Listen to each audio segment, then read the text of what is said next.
Joe Biden stated that he's seen and confirmed that children have been beheaded in Israel following the terror attack by Hamas. There are still many people who are skeptical, and I think that's still fair. But at this point, we have CBS News saying that they've gotten word from emergency first responders in Israel, and Joe Biden is making this claim. It is still entirely possible. Just look, I remain skeptical, but I mean, it's tough, right? We saw what they did. I watched another video today of Hamas killing civilians. These videos, they exist. You can watch them. Well, certainly some of these videos are probably fake and repurposed. There are some that are undeniable. So when you hear that children have had their heads removed, I mean, the challenge is it's more believable than any claim we've heard in a long time. Now, with Joe Biden saying it, I'm not about to start believing Joe Biden or the mainstream press. So the only thing I can say to this is take it for what you will. You decide what you think is or isn't. And that's the best we can do until we have some kind of hard evidence. This is what we've got. We also have one of the leaders and founders of Hamas calling for global jihad on Friday, calling on people to attack, target Jewish people, to target Israel. And so I hope everybody is just paying attention. You don't got to be paranoid, but paying attention, because it's getting serious with this stuff. It's kind of freaky. So we're going to talk about that. Before we get started, my friends, head over to castbrew.com, click the link in the description below, and pick up some Cast Brew coffee. When you buy Cast Brew coffee, you are supporting our show and getting the best coffee you'll ever have. I swear, it's the best. My favorite is Appalachian Nights, but of course, everybody loves Rise with Roberto Jr. It's our light roast, and it sells better than all the rest. But I know it's just because Roberto Jr.'s on the bag, and everybody keeps asking for RBJ. But we'll probably come out with an RB3, Roberto Jr.'s son. He'll get a blend soon. And then for Halloween, we have Re-Rise with Roberto Jr. because, as many of you know, Roberto Jr. had a heart attack and died suddenly just this past month. And so in his memory, and as a joke, we're making the Zombie Blend for Halloween, which will be coming soon and a limited time only. So support the show. Buy Cast Brew Coffee, but also go to timcast.com, click Join Us. Become a member if you'd like to support our work directly. If you like the work we do, if you think the message we spread is a good message, we need your support. Your membership is basically how we make this machine run. And as a member, you get access to our Discord server where you can hang out with like-minded individuals, share ideas, work on projects. They are running their own shows, early morning shows, pre-shows, after shows. And when you join the Discord as a member, you can submit questions. So you can call into our uncensored members only show Monday through Thursday. We're going to have an uncensored show coming up for you at 10 p.m. tonight. You don't want to miss it. So smash that like button, subscribe to this channel.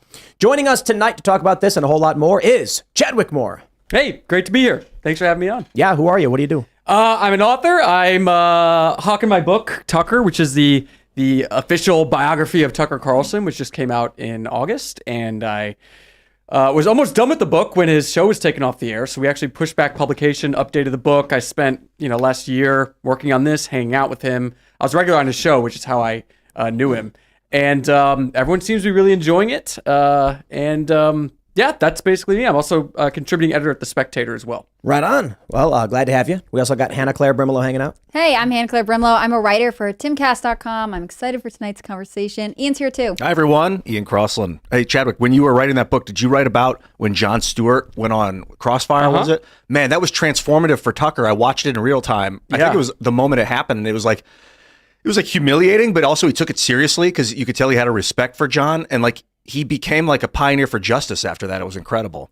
Jon Stewart did. No, Tucker. Oh, Tucker. He started to step away from the mainstream and was like, maybe this warmongering isn't necessarily the right way. And he started to think for himself after that. It was really powerful. So behind the scenes, Jon Stewart, he went on that show and he lambasted Tucker Carlson and his co-host, saying Crossfire's bad for America. It's just you pundits going back and forth.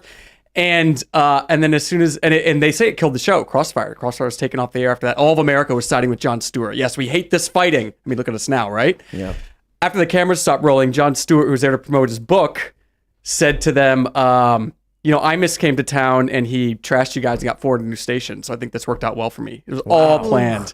And then Jon Stewart, the other guy was Tucker's co-host, whose name slipped my mind right now, Jon Stewart wouldn't take any of their calls after that. He's a total nasty person. Wow. So I guess we're going to get Tucker I got and all John. that in the book. Yeah, I put all that stuff in the book. We'll talk more about it. Yeah, we'll Yeah. get Tucker and Jon Stewart in the room together. Right, And that'll be like great. culture Jon wars. Stewart wouldn't take my call either when I wanted to interview him for the book. Serge, we got Serge on my right. What's happening, brother? Yeah, I'm here. I'm excited for another exciting episode of Timcast. Let's get to it. Here's the story from the New York Post. Biden says he's seen confirmed pictures of terrorists beheading children in Israel.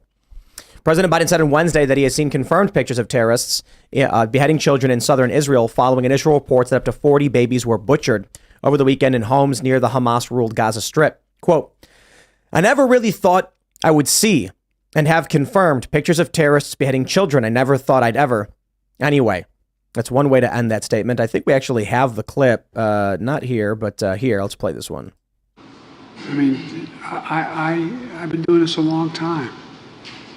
I never really thought that I would see and have confirmed pictures of terrorists beheading children. I never thought I'd ever. Anyway,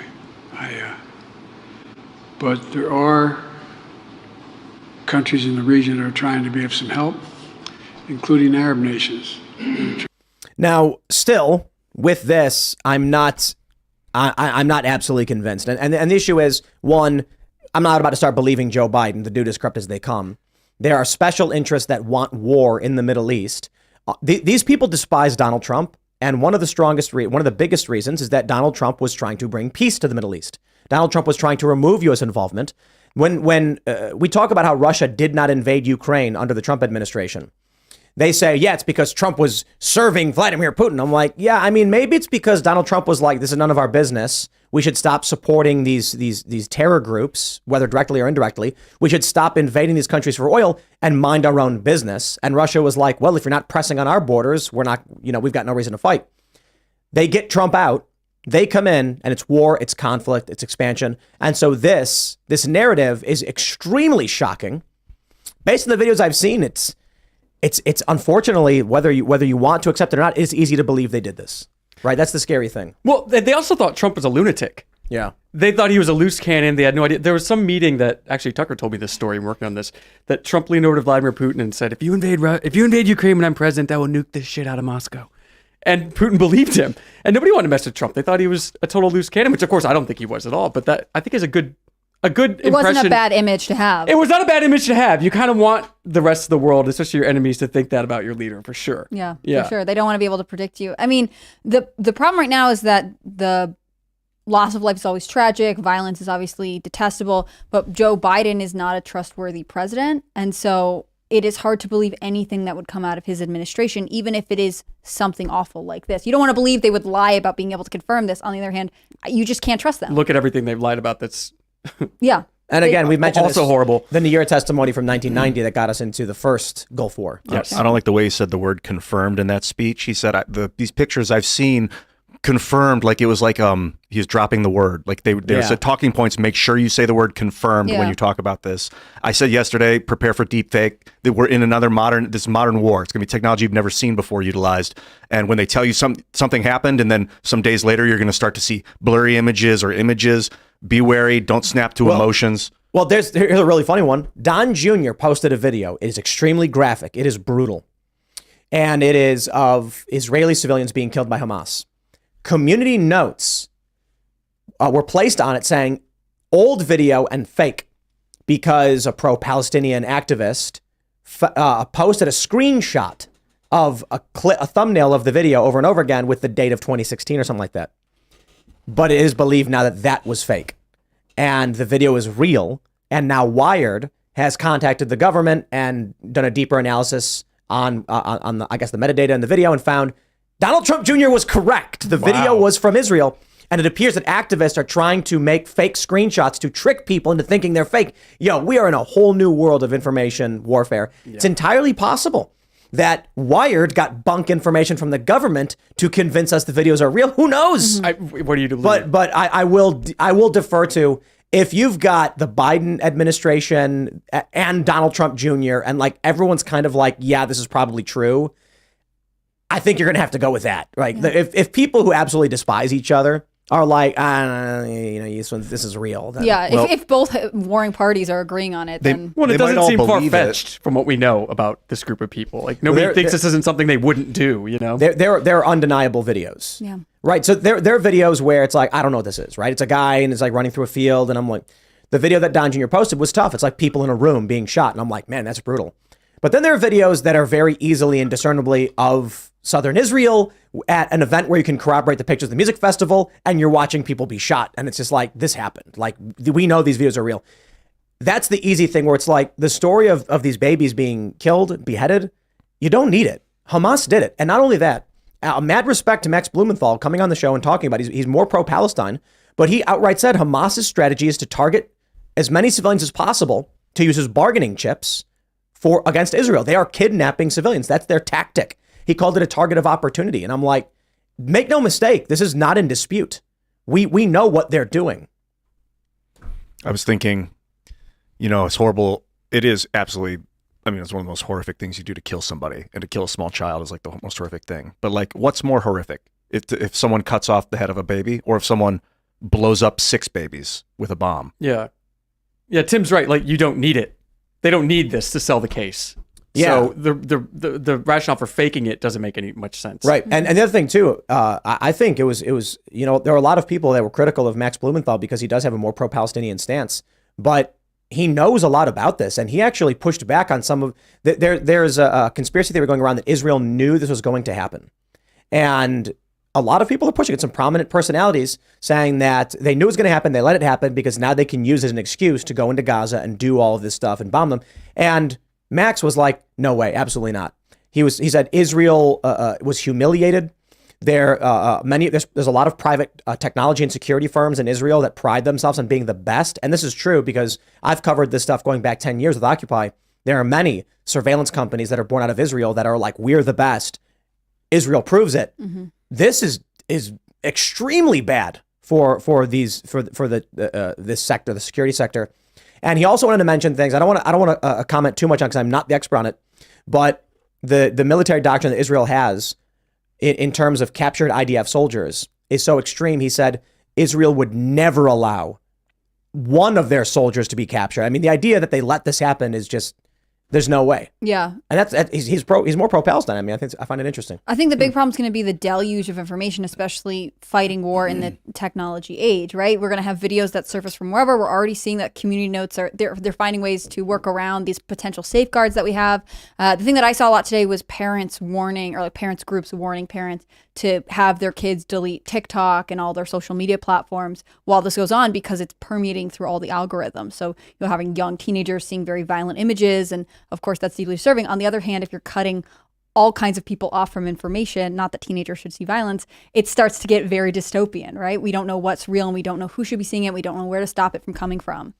Man, the community notes thing I think was obvious. It is good that you have these community notes because some of these things are very easily and provably false. But I have seen on more than one occasion people manipulate community notes. It's basically if enough people say something is true, they'll just run with it. Mm-hmm. And then you end up with community notes that are like unrelated to the tweets. Or in this instance, someone made what appears, I guess the story would be this guy's screenshot was fake to trick people. And it's remarkable.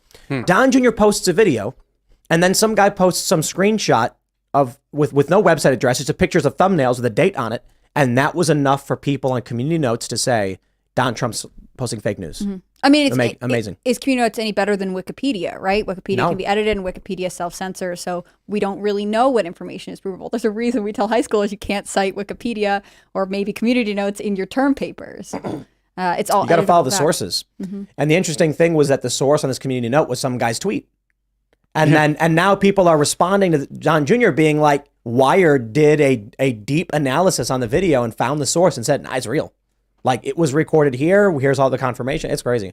Apparently there are like other angles or something. I don't know. Well, and especially in Don Jr.'s case, I'm sure they want Don Jr. to look like he is promoting something crazy because of his last name. Right. You know, Yeah. It's sort of a trap from the beginning for him. Yeah. Or, but it's then just all fake. Wired was forced to defend him. Mm-hmm. Which they did not like please, at all. No, thank you. Yeah. We were talking about this before the show, that there's a lot of people who thought they were on the same side who are now realizing perhaps they are not when it comes to this issue. And I think that's going to be Maybe I obviously I don't want it to be born on the backs of death and violence, but on the other hand, reconciling that it's not just the two sides and no one has any lane of compromise is sort of a hard thing to put American culture through. It's just so hard to believe because we've always known. I guess like you're talking about like BLM and Antifa. Sure. We've always known that about them. We've always known that about the college left, that they were super, super pro-Palestine, violence be damned. But I don't think I don't know how these left realized it. I mean, You I'm don't maybe think not so? the one to ask, but I think because I had known people who would come out as, I have Jewish friends who have come out as pro-Palestine years and years before, and it would really shock their community. And I found that to be interesting. It's not something that I would necessarily have a personal ability to comment on, but I think there is more division than they realize because especially the progressive left is used to being a unified front all the time. Yeah. Let's talk about Black Lives Matter. We have this from ABC News.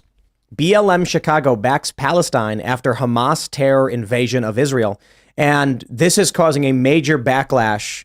And tons of Democrats are now disavowing Black Lives Matter. This is going to be a huge break in the culture war because now you've got Democrats who are like, wait a minute, you mean the far left we've supported want Israelis to be killed? Yeah, take a look at this tweet. This is an archive. It was deleted from BLM Chicago. It says, that is all, that is it. And it says, I stand with Palestine, and it's a paraglider with a Palestinian flag. The paragliders are the ones who went into the music festival and started killing civilians. They did more than just kill. They Kidnapped, raped, kidnapped, children, and so this is an image explicitly supporting the tactic of targeting civilians. Look, man, we sit here and we complain about war all day, and when the U.S. has collateral damage, we complain about it. We support Julian Assange. He released collateral murder. We see these war crimes. We criticize Obama. We criticize Trump. Killing civilians is wrong. Israel kills civilians. We say it's wrong.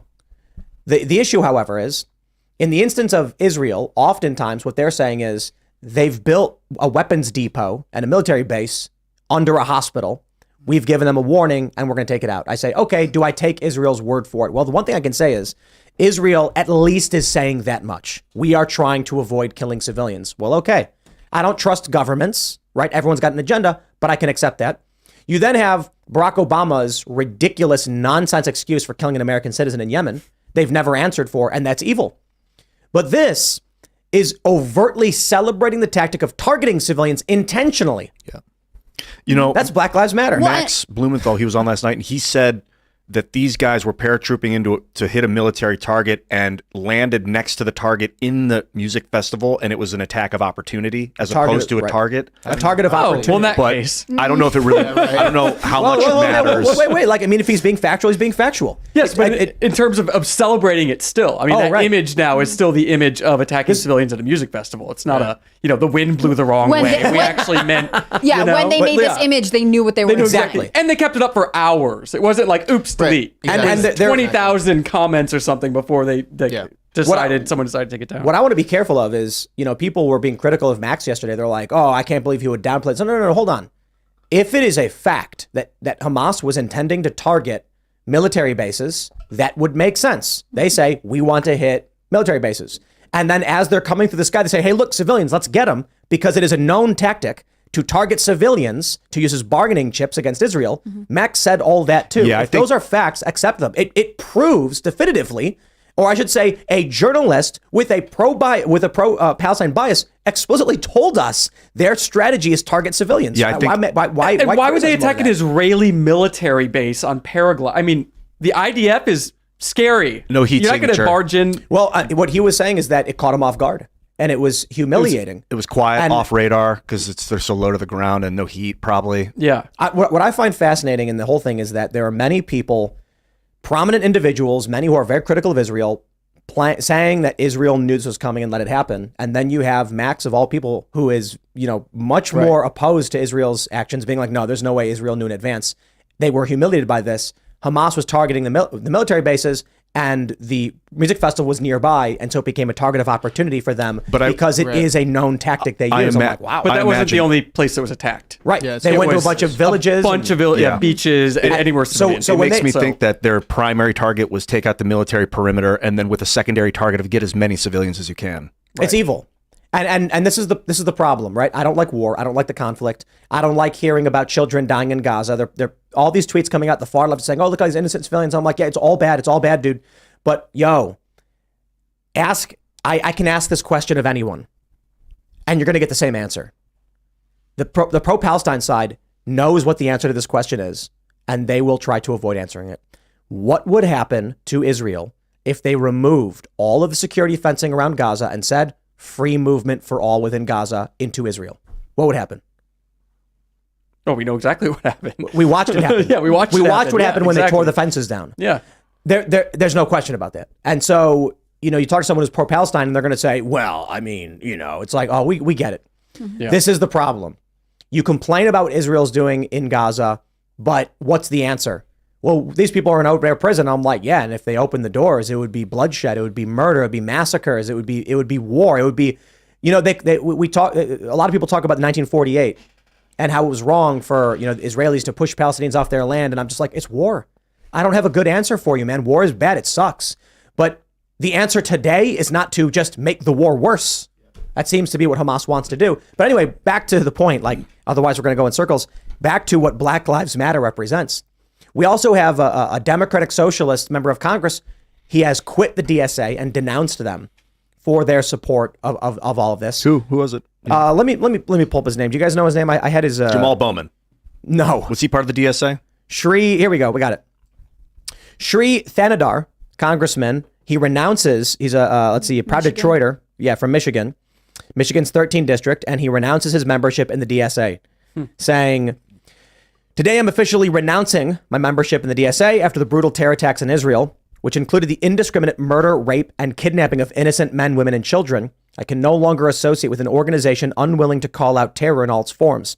Sunday's hate-filled and anti-Semitic rally in New York City, promoted by the New York DSA, makes it impossible for me to continue my affiliation. I stand with Israel and its right to defend itself. There is no place for moral equivocation in the face of unadulterated evil, as we have seen from Hamas.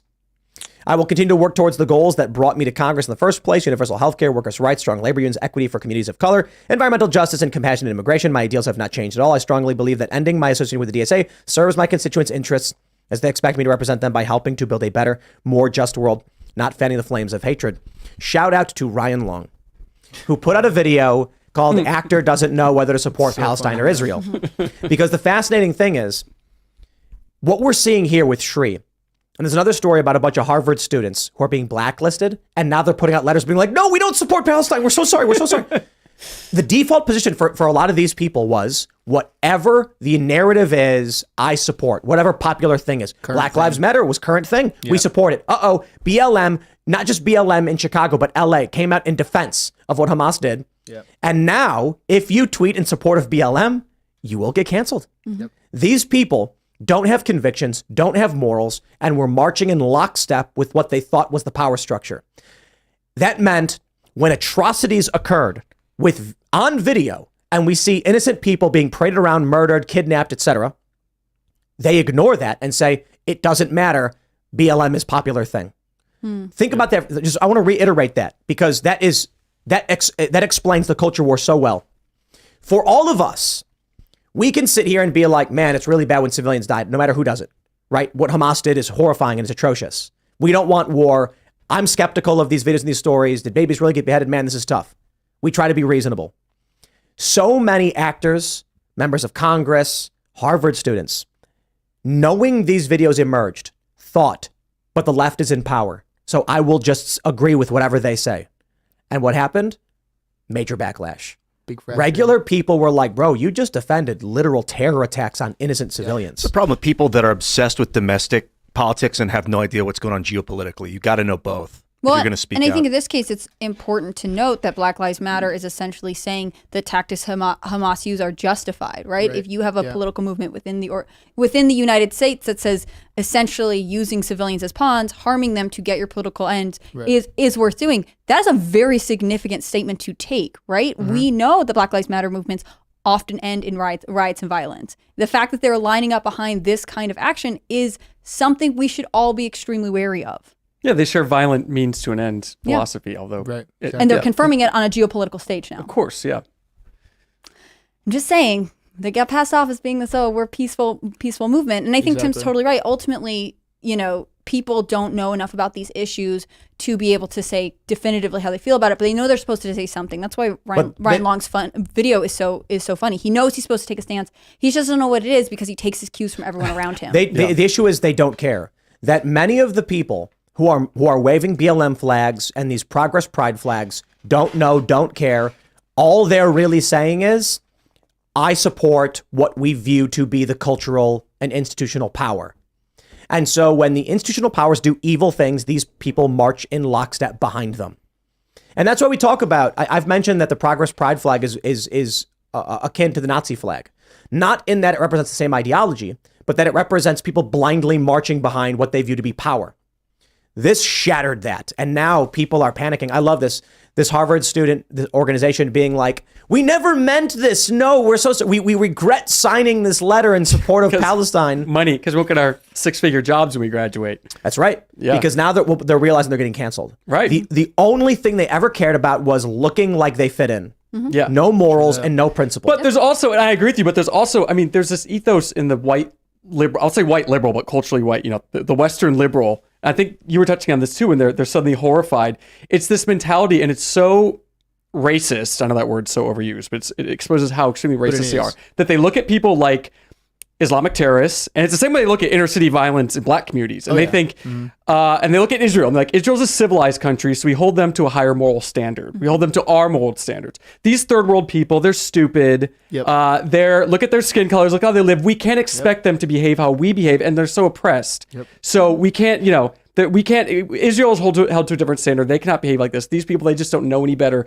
And we have to be their custodians. We have to stand up for them. Exactly. It's deeply racist. That is the liberal ethos so much. But then you have the more violent wing like BLM and Antifa that actually are like, no, we want to see dead bodies and we hate these people and we want communism now. No, it's crazy. But the polite progressive class, that's exactly what it is. And now they're having this moral crisis of what side to choose. And I think that they're going to have a really hard time reconciling this. I think when people want to do the right thing, but they don't actually think about the issues, just think about what their friends are doing, they have no moral compass.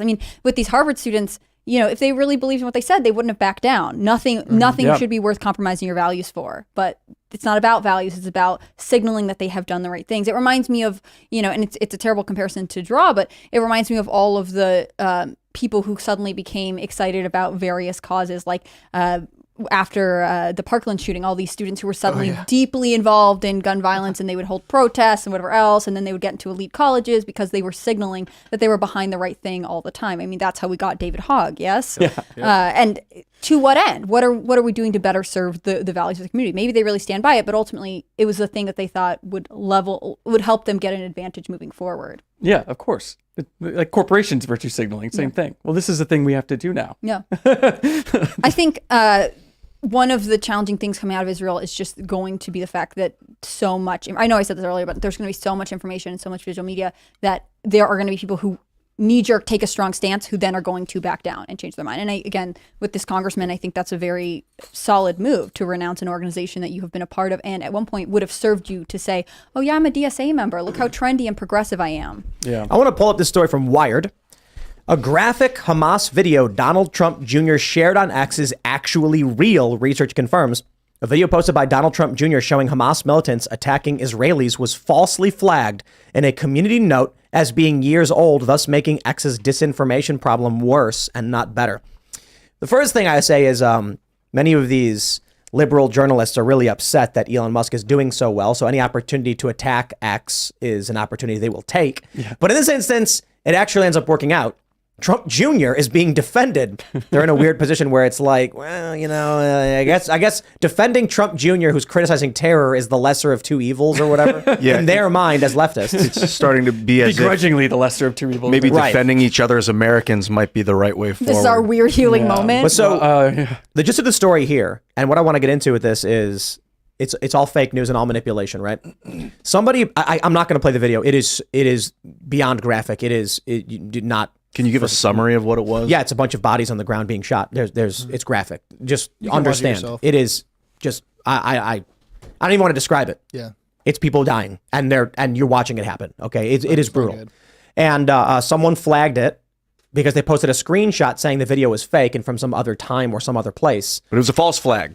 It was a false, likely someone made a fake screenshot. And it's really easy to do. You can pull up the video on a search engine, and then you can inspect and edit the script to make whatever dates you want to say and then screen grab. It's that easy. Or you can just go on Paintbrush and just change it.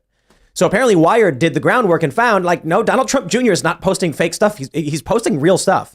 And it's funny, like when Wired is defending Trump Jr., I mean, wow, there's unity here in this country, I guess. But I want to bring up another tweet here. This is something I tweeted, and let me see if I can get a bigger image of this. The first image is a tweet from Andy No, where it's a Palestine celebration rally in Dearborn, Michigan, where the speaker says, when you go to a Black Lives Matter rally, you see Palestinian flags. When you go to a white supremacy rally, you see Israeli flags. And then a tweet from the ADL. White supremacist leaders are openly celebrating Hamas's attack on Israel, cheering. Okay, you get the point. This is like so much is being exposed here. Yeah. The lies of the machine are falling apart. The culture war is just imploding right now, and we are being proven right. This right here is one of the best. Pro-Palestine groups claim white supremacists love Israel, and the ADL claims white supremacists are mocking Israel for being attacked. Yeah, are both true? I mean, this is nuts. Yeah, according to the videos I saw, according to the ADL, white supremacy has a perfect ESG score. Yeah, right. So just covering all their bases. Yeah, exactly. And now there are a lot of people who are outraged that the ADL and the SPLC have not condemned Black Lives Matter as hate groups for supporting terrorism in Israel. And Jonathan Greenblatt, who is the head of the ADL, went on MSNBC criticizing them of their coverage of this, saying, because they were calling it like, militants. And he's like, these are terrorists. Who's writing these scripts? Like, bro, you defended these people relentlessly over the past several years. And we kept begging you, stop, man. They're lying. And now you get an overt act of terror, undeniable. Like, look, I'm seeing libertarians who are like, no war, no intervention, being like, yo, that was messed up what they did. Like, wow, like this is brutal. And now the ADL nowhere to be found when BLM, I'm sorry, dude. The ADL is being insulted and attacked by Black Lives Matter who are supporting Palestine Hamas terrorists. And they can't even come out and call them a hate group or condemn it. I think it just shows exactly what these groups represent. Yeah, the ADL spent the last many years saying the worst example of anti-Semitism is anytime you bring up George Soros. There you have it. And then now look at this. We have all of it on video and just totally silent. Well, I would like to see the ADL and the SPLC publish their article saying Black Lives Matter is an anti-Semitic hate group. Yep. You know what's funny is we've known this since the Women's March. Yeah. When Tablet Magazine published like they're pushing insane anti-Semitic conspiracy theories, and there it is, everybody. Here's the problem. This was when was this? This was like 6 years ago. The ACLU defended Unite the Right in Charlottesville, saying you have a right to free speech, and then they started losing a bunch of donors. And then all of a sudden, their message changed. Yeah. Money talks. Yeah. It's like, like I mentioned, these Harvard kids who are like, no, we didn't mean to sign that letter in support of Hamas. Right. Whoops. I mean, the SPLC in particular peddles in fear, right? They're able to say, you be nice to us or follow our talking points, or we will put you on one of our lists and no one will want to hire you because we'll try to make it so whenever you show up, you're basically a Google felon. I mean, this is how the SPLC keeps its donors in check and it keeps its enemies at bay because it says we are the authority on on morality, and if we decide that we don't like you, it's all over. And the thing is, they are corrupt. They don't have any sort of moral standing to make that judgment. They're just the institutional power that's there.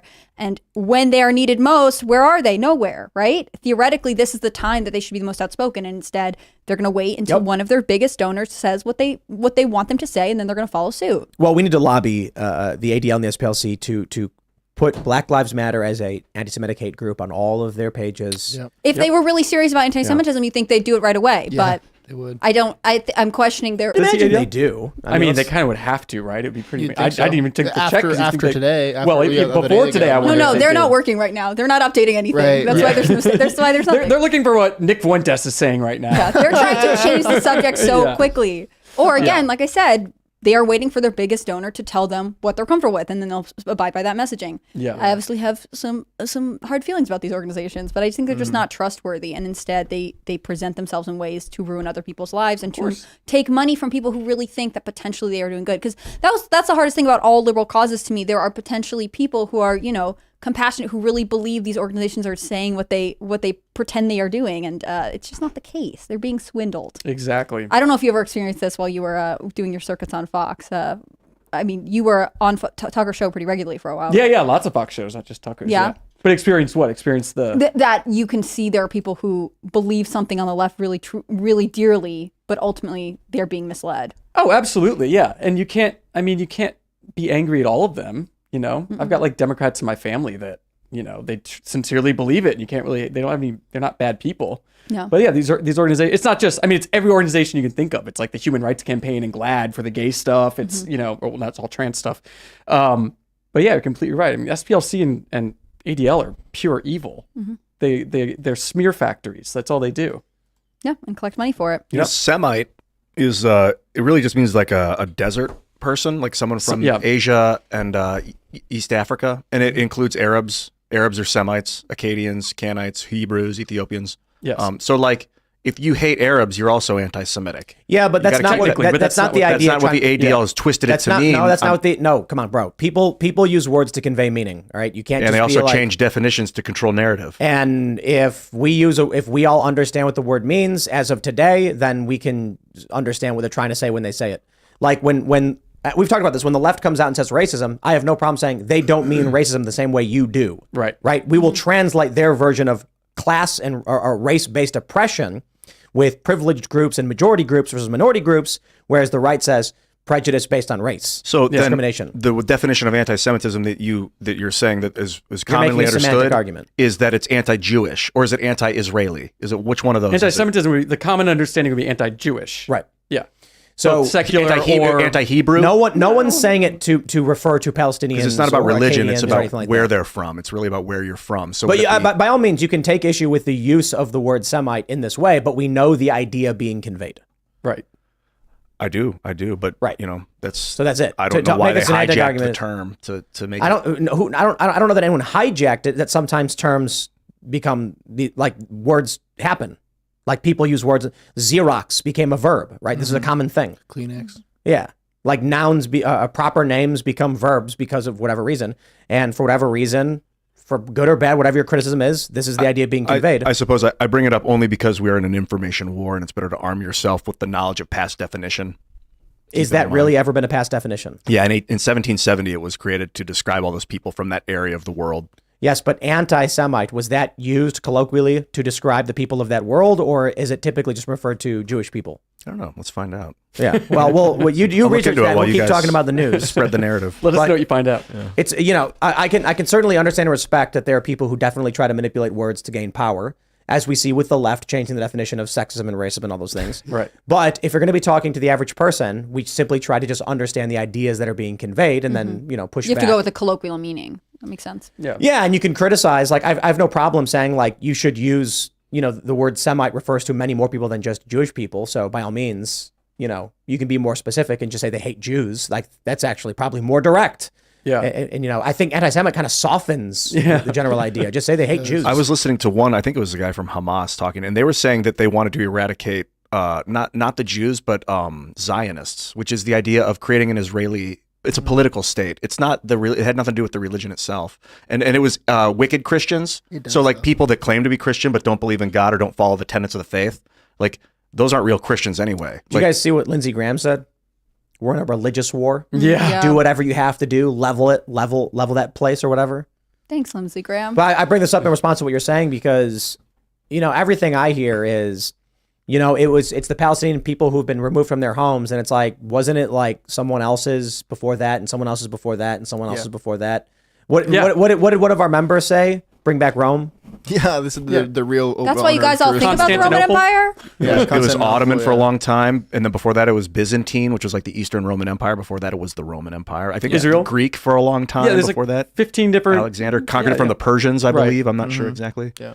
So, yeah, we're not in a holy war, Lindsey Graham. We're not in any war.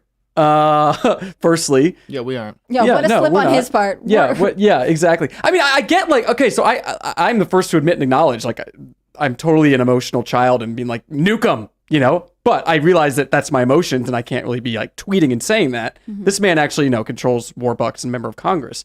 I say with Nikki Haley, she's saying the same stuff he is, right? This What is my is it with concern- South Carolina? Like just today, right now, I'm having a little bit of struggle talking about it because it's like if we were just hanging out at the kitchen table and just, I would be like dark thoughts because it's war and we're talking about the horror and hideousness. But we're on TV. Any little idea I have right now is like could spark conflict, and so I'm like, I almost am like self-censoring for better or worse, but. And I think we're all feeling that. I mean, I think rational people are feeling that, not people who are senators on Fox News saying we're in a holy war. Yeah, I think it's good to be cautious when you're talking generally. I mean, I can understand working out ideas with friends or people that you trust, but in this case, having people like Nikki Haley or Lindsey Graham say, we are in a holy war or, advocating for more intervention theory, you have to remember that they are sending your family members to war. I mean, Nikki Haley does have a husband who's deployed to Africa right now, I believe, but for the most part, they aren't talking about things that affect them. They're talking about things that affect more working class mainstream Americans. They're willing to make the sacrifice. And I don't know if that's actually something we should do, right? I mean, ultimately, I know I make this point when I'm on all the time, but the American government is supposed to serve the American people. And so even if the two countries are having a religious conflict, I don't know that it's our duty to intervene on their behalf, right? Like, what is our obligation to our people first? And I don't know that it's sending young men and women to a war that we are not necessarily invited to be a part of, even though some sides may want us to intervene. Especially when you're a 70-year-old confirmed Southern bachelor like Lindsey Graham. He doesn't have to worry about his children being affected by this. Yeah. I mean, he doesn't. It's completely right. And I think him of all people. Yeah. And again, like it's hard to be online right now. I don't know if you feel this way, Ian, but like it makes me more and more cynical, right? People who call for us to intervene or war, no one calls for something that they don't gain from. So what does Lindsey Graham gain from this? What does Nikki Haley gain from this? What does Joe Biden gain from this? Because the American people lose from us getting more involved in this conflict. That's true. That's well, I hope you guys are ready for this. From American Military News report, Hamas calls for global jihad, invasion of Israel, and attacks on Jews worldwide on October 13th. American Military News is NewsGuard certified 100 out of 100, if that means anything to you. And they say a leading and founding member of Hamas, Khalid Mashal, reportedly called for a global jihad on Tuesday, asking Muslims around the world to target people of Israel on Friday, October 13th. Video of Mashal's reported call to violence was posted on YouTube and remains up on the platform as of Wednesday at 10 a.m. According to a translation and analysis of the video by author Brother Rashid, Mashal referred to his proposed day of anger as the Friday of the Al-Aqsa flood, which will send a message of rage to the Zionists and to America. Okay. So, I'm kind of worried. Well, They showed their numbers. They showed their numbers this week. How many are in this country? Yeah, I was going to say, should we talk about our sweet border policy? Yeah. And do we know how many Hamas individuals are in the United States? No, I was saying with the rallies, with the people who right. No, we saw, that there are plenty of people out there that are happy to commit violence. So I live in New York City, so that's obviously a prime target if people want to do this. So under our last mayor, and I doubt that the current one, Mayor Nightlife, has changed this, and I talked to cops about this actually for my last book, the entire NYPD anti-terrorism unit was directed to only focus on white supremacy, lone wolf white supremacist terrorists under de Blasio, and I'm sure it's probably still the same. And even cops I was talking to at the time were like, yeah, it doesn't exist. Like, they're mythical creatures. There's no white supremacist terrorists in New York City. This one cop I spoke to was saying they send the NYPD terrorism unit to go train with the FBI. And even the FBI guys were like, yeah, no, it's Islam. This was a couple of years ago. Don't listen to what they're teaching you. But still, they took all resources away from Islam, even though since 9/11, there'd been something like a dozen either successful or thwarted terrorist attacks in New York City. So is the NYPD prepared? I mean, I haven't heard I don't think so. Mayor Nightlife say anything about the anti-terrorism unit and what they're doing. I don't think it's just going to be New York. I mean, New York's a big target, but this is the concern. Look, Kevin McCarthy and Ron DeSantis both pointed this out. Whether you like any of them or not. Okay, our southern border is so extremely porous, and we know that several hundred every year, and now more. It's gone substantially higher, are on the terror watch list. I don't know if you want to trust this stuff or trust our intel agencies or any of this. I'm just saying, like, our border is open. Okay. And there are people coming through who are not from South America. There are people from China coming through. No joke. There are people from Africa coming through. And of course, there are people from the Middle East coming through. So if Hamas is trying to bring in sleeper cells, they've been able to do it for some time under the Biden administration. When they then say, we're going to send a message to Israel and the United States, I have concerns about what that may be. And it's the one time I hope the our law enforcement can do a good job of something instead of just framing rednecks for trying to kidnap people. I always hope they can do a good job, but they just don't always do a good job. I mean, the border crisis is something that has been an open issue, and we know that other countries are not going to say, oh, well, America seems to be struggling to work this issue out, so we'll just let them. We won't send anybody. We're not going to take advantage of it. We have no idea what's in this, what the issues we have wrought for our country are because we have left our border so porous for so long, and the Biden administration did nothing to stop this. So hopefully, everything's fine on Friday. Hopefully nothing happens. But if anything happens, we should look directly to the Biden administration. Oh, did you see the Air Canada pilot? He got fired. Yeah. What happened? He was just posting. What was he posting? Signs in support of Palestine. And, pro-Palestine, and people were saying he was so radical in his speech. They were saying Jewish people should feel scared to fly with him, and he was put on leave. And then I'll send you a link. That's to it the thing, because you can be pro-Palestine and pro-Israel. I want coexistence. I understand the violence has gotten to a point where the vengeance is on people's minds, but that doesn't mean you can't support both of their rights and divine interventions to survive. There are Arab Israelis that live in Israel. Mm-hmm. So the issue seems to be more so religious and I get the vibe it's not. I was talking to Serge about this before the shows. He made a claim that it was I mentioned this, that it was about Zionism, and he didn't really mention Judaism and wicked Christians, not Christians themselves, ones that purport to be Christian. And the Zionism is the idea of creating an Israeli state, a political state in that area of the world. It has nothing to do with the religion. I mean, you could argue then that all Jews are from Israel. Judah's father was Jacob Israel, so they're all descended from Israel. But that doesn't mean that every Israeli is Jewish, because Israel had a lot of sons. So there's a lot of Orthodox Hasidic Jews. I don't know if they're actually Hasidic. They look Hasidic. And I've seen them protesting in New York before that are really anti-Israel. They're super against the Israeli state. Yeah. For religious reasons. I don't believe that I can't get into the exact theology, but yeah. There's a lot of stances. I mean, you can be pro-Palestine, you can be pro-Israel, you can be pro-Jewish, you can be anti-Jewish. So there's a lot of things that are going to this. It's not just as simple as that's what Ryan Long's joke's about. It's not just one side of the thing. He says, I've had all the stances. It's it's not as simple as that with this. I'm pro-Abraham. And Abraham spoke to God. That dude was legit, and he had an awesome family. His kids were badasses, and they spawned great tribes of people. So if we can stay focused on that guy, we have something in common.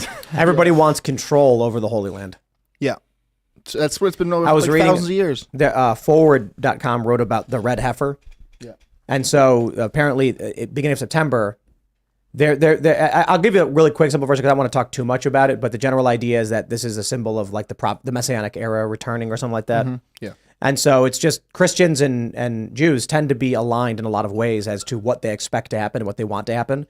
And so that's why there's coexistence, whereas Islam is more so at odds, which is a large portion of the conflict. I was listening to the Quran last night. I've been doing 30 minutes of it at night or something like that, and they were talking about Ishmael, who is son of Abraham, and he's descended from Ishmael come the tribe of Islam. But he's hanging out with his dad, and they're just talking. And I started to feel like I was there with them. It was wild, man.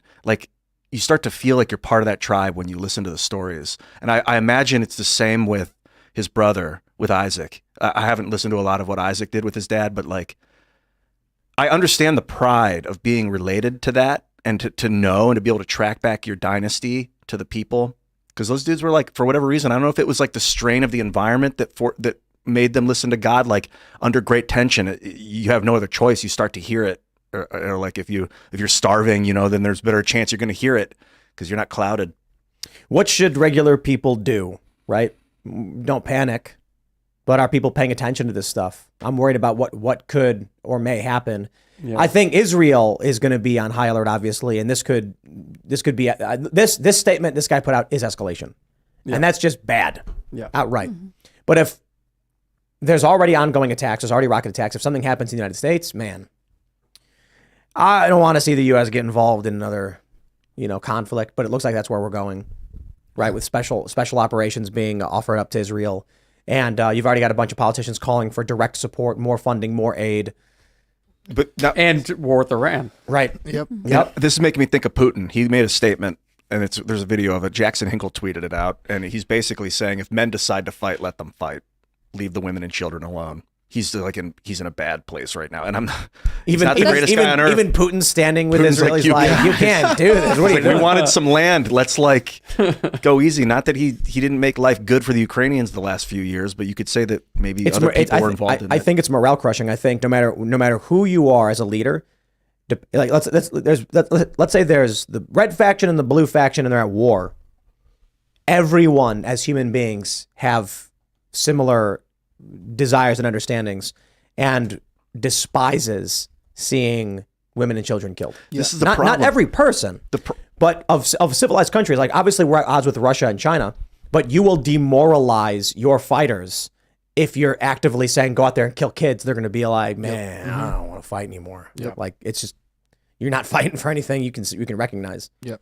Yeah, they gotta trick themselves into thinking that the enemy is like a rat, is like not a human. dehumanize them. But even Dehumanize then, them, yeah. targeting children is going to be extremely fucking difficult. It's kind of like Yeah. a rat's nest. Like you don't spare the baby rats, you just take it out. Right, but my point is, in a civilized country, in like a modern developed nation, I should say, don't necessarily mean civilized, I don't know, but in like Russia, for instance, if Putin goes to his troops and says, yes, what happened in Israel, haha, we're for it, he's going to demoralize his men. Yeah. I don't think Russia's the bad guy they've been made out to be. It's like the reason why we have these like war crimes and these laws is because we're kind of like, dude, we might fight, but leave the kids out of it, and then we have that hope that the other faction may respect not killing the children. Right. But then, one of the things we've learned consistently in the Middle East is kids are not spared. I was talking to some dudes a while ago in the army who had been deployed, and they said the scary thing is, imagine you're in a convoy, you're in a truck, and you're delivering supplies, and then all of a sudden a little kid walks out into the middle of the road. What do you do? Gotta shoot him. In the military, and the kid has strapped a bomb to his chest. Exactly, and the kid could have a bomb. You don't know. What do you do? I'm like, enemy combatant. You don't know. You don't know. I don't know. Don't have the answers. It's like that's the difficult thing you're dealing with when you're over there. Is they will use children. Yep. Yeah. They did in Vietnam too. I mean, it's probably an act of desperation. When the Vietnamese, they were living underground because the carpet bombs were so intense. So they would send kids walking into camp with a basket. I don't think and it's a grenade in their desperation basket. so much as determination to win at all costs. I think That's they are more what it willing to sacrifice for that. I mean, that is something that they, if you believe your cause is the most important thing you could ever achieve in your life, then what is the bar? Where is the line? Why wouldn't you send children to it? Because then they are ultimately serving this great cause. I just got a little. Cassandra just hit me up that the Biden White House has walked back the baby comment. What? Really? This is tweeted out from we're gonna have to look. Where at is this. it tweeted out? Evan Hill, at Evan Hill. Clarification from the White House regarding Biden's remarks. I've been doing this a long time, Biden said of the White House. I never thought I'd see, baby. I never really thought I would see. Oh man, I see. This is why I say you got to be skeptical. Don't trust Joe Biden.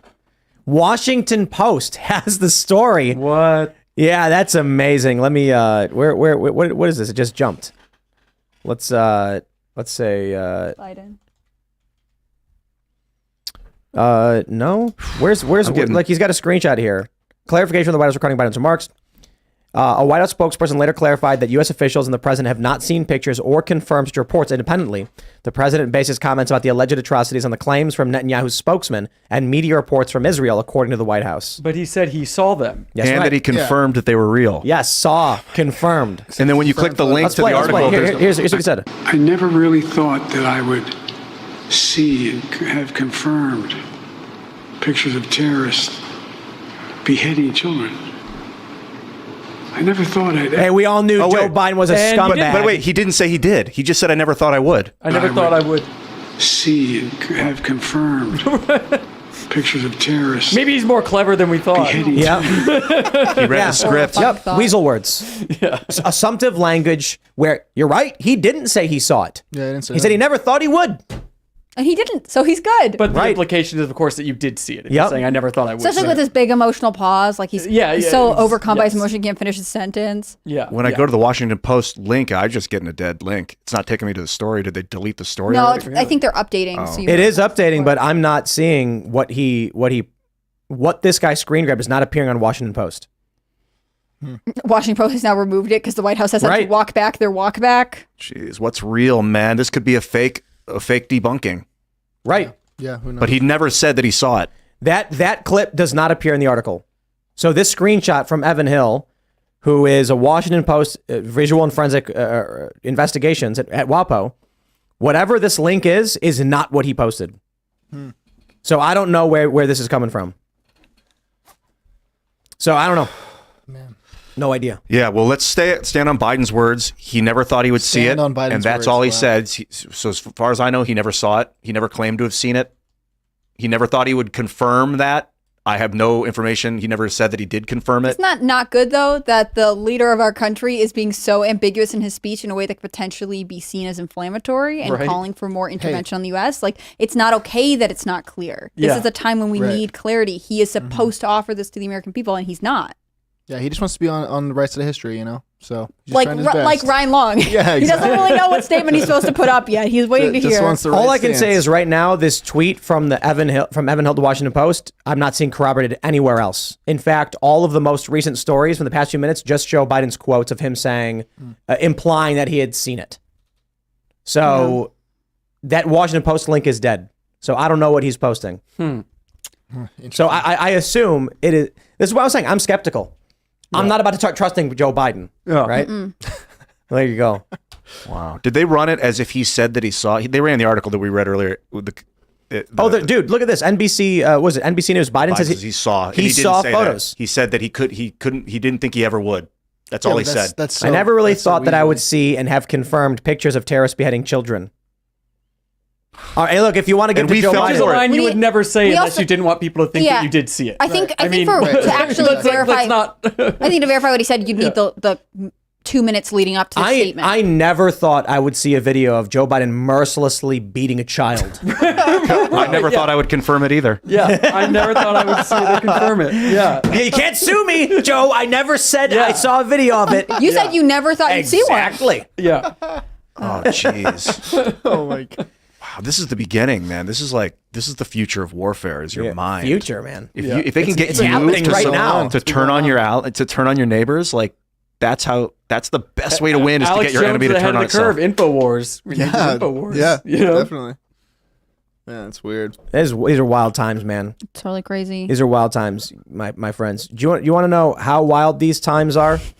It's this wild. Cenk Uygur has formally announced he is running for president. Good. Oh, I wonderful. saw And that. so we went over this before. Phil Labonte tweeted at him, said, "I thought you were born in Turkey." Apparently, his parents were U.S. citizens. Wow, no way. So he was born in Turkey. That's what people are saying. He was Can born in Ted Turkey. Cruz his way into this? Oh, let's His have him on parents were immediately. Turkish, but were also American citizens. That means that he was born of American citizen parents, and that would, Ted Cruz.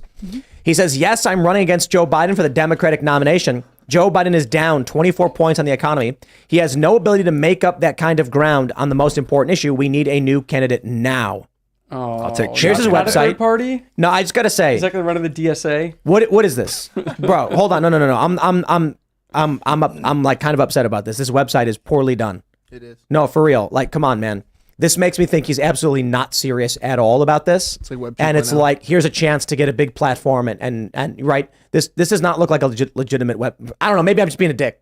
I mean, it looks like it's from 1998, so. It looks Right. like he whipped it together like 3 days ago. Like he just started thinking about it. But he talked about this several weeks ago. Oh, Yeah, he did. Yeah, it was like a month or two right. ago. He wasn't like- I'm it? sure he you've been thinking about it for pre-announced. years. I'm sure. The most important election of our lifetimes. We need a new candidate. He says Biden is 13 points lower than when he barely beat Trump in the Electoral College, 44,000 votes.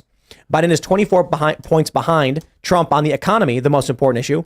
Biden is currently trailing Trump when he has to win the popular vote by 5 points to win the Electoral College. Wow. He says time off for mothers, paid family leave, higher wages, $50 minimum wage, affordable health insurance, public option, fight corruption, and gerrymandering. The end gerrymandering thing is like extremely naive. I think that's just like, yeah, because like we've talked about quite a bit. These people will be like, have you ever looked at a congressional map and you notice there's like a block here and there's like a little thin line and then a block there? Yeah, the reason for that sometimes, or I say the general reason for it is you don't need a congressional district on dead farmland. Like that's one guy who lives there. You don't need a congressional district on like a big plot of government property either. Yep. The congressional districts are where people are. Right. And so that means congressional districts are going to be shaped very oddly. That being said, fair point. It is typical among political parties to try and figure out how to win as many congressional seats through gerrymandering. So that I understand. But a lot of the arguments they make for it, We don't want to end gerrymandering. We don't want to end this. We want maps to be drawn out, but we probably want a more fair method, a more appropriate method. But I think the actual reality is there is no legitimate way to do it any differently, right? That's just it. There's no way to be like, it should just guarantee for Democrats or Republicans. But anyway, outside of that, You could pick like a You gonna random. vote for Cenk? You could do a random subsect of people within an area and be like, if you draw a 1, then you're going to be part of this caucus this time. If you draw 2, then you're part of this caucus. So your vote goes towards the related caucus. So it doesn't matter where you live. Your vote doesn't go to your locality. It goes to a random, because we're kind of decentralizing where it's not about like, it's not local anymore. It's, It isn't a guy, like a 3 polling states. place, right? Like that would be very difficult for polling places to pull off, I think, because I just feel like that's such a precarious bureaucratic system already. Yeah. can we add worry about Cenk that to later. the polling aggregates now that he's an officially declared For candidate? sure. He's a far superior candidate Would to you Joe like to Biden. see a Cenk Biden debate? Because I feel like that could be really entertaining. Cenk would run circles around Joe Biden. I think a lot of people would run circles around. Yeah, Joe to be Biden. fair. To be That's fair. not really saying much. I want to see an Trump's Ian credit. Crossland Joe Biden debate. Yeah.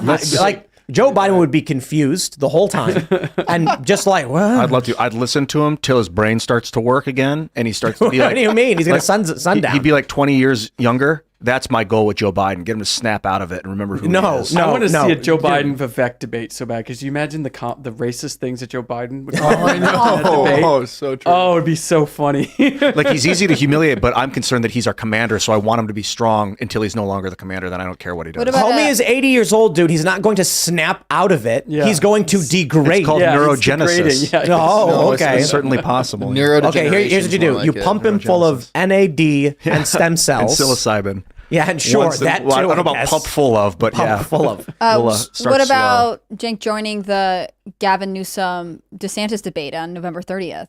Oh, that'd be I'm for it. I'm Yeah. totally For it. for it. We should- I Why want not? Cenk on Why the not? debate stage. I think Cenk would do better in the debates than Newsom and DeSantis. Probably knows the issues. No question. I mean, Yeah. Cenk Uygur is a media personality. Talks He for said a a living. bunch. Right, he talks for a living. I think it would be absolutely fantastic. I'm willing to bet he would say a lot of things you'd actually agree with too. Yeah. I think Cenk Uygur would be a better candidate than anything the Democrats have to offer right now. But I don't want Cenk to win. But that's why I've said before, it's like I'd probably rather have him than any of the other Democrats. At the very least, I think he could be pressured into a pardoning Assange. It's going to be bad. Oh, true. I think his policies are bad, but I'm more inclined to believe we would get less war with Cenk than with any other Democrat. Newsom is going to be like, just like B tier Hillary Clinton, just more neo-lib establishment garbage. Yeah. This is great news that he's So running. I'm glad that he's running. I want more anti-establishment. I want more, different political backgrounds to be challenging the machine. Yeah. We could get him in here. Yeah. Chunk Yogurt 24. Who should we bring him in here with somebody to debate? We have invited idea. this guy to come on the show like 87 All right, times. now 88's Wow. what it's all 88, about. magic number Well, 88. now he's on the campaign trail, so he really wants to Now be he here. needs the attention, We've hosted exactly. multiple presidential candidates. I'm just going to say it. I would love to have him on the Culture War show with Phil or maybe someone else Yeah, I'll come on. That'd be tight. to have like a calm conversation about these issues. I mean, yeah, maybe if it was like you, me, Phil, and him, specifically just Culture War discussing policy and stuff. Whereas, like IRL is like we have a bunch of news articles that we go through. This is the big news. Cenk just announced he's running. That's why we're talking about it. Culture War is Friday mornings, and it's usually much more just like we're going to talk for 2 hours about whatever we feel like talking about, wherever the conversation goes. Yeah. I'm down. Let's I'll send a message so we can book him. Cool. Nice. I am glad that he's running. I think he's better than all the Democrats. I do. And I like if I had a choice between him or Trump, I'm voting for Trump, no question. But I mean, to be completely honest, if I had a choice between if this is tough, Joe Biden or Mitt Romney, I'm out. Man, I gotta that go with sucks. Romney. Peace. I don't know what sucks, Romney's dude. up to, but Biden's so low right now. Yeah. I'm just well, out, right? Romney's retiring. He said, I need to Romney's leave out. because I'm too old, which is But how about this? That's admirable. Joe Biden or Nikki Haley? Nikki Haley. Oh, I can't take the old man. He's not You got there. Nikki Haley, I know. Yeah, you no, have to. no way. Nah, not happening. Nikki Haley is like, she's like, I don't want to go to war with Iran. just I'm vote sorry. for I just- RFK at that point, you Hey, know? right. We have the nice And so- independent. He's there for a reason, I guys. feel like But I don't even Biden- like RFK is I that. don't- But so my the reason I bring this up is where is Cenk on the top 10 list of who you would consider voting for? I would say this: 3. he's up there for me. Yeah. He's certainly not on the I never would. because he has a light anti-establishment bent, but he is still fairly establishment. But I can respect that he argued with Hassan about letting criminals out of prisons.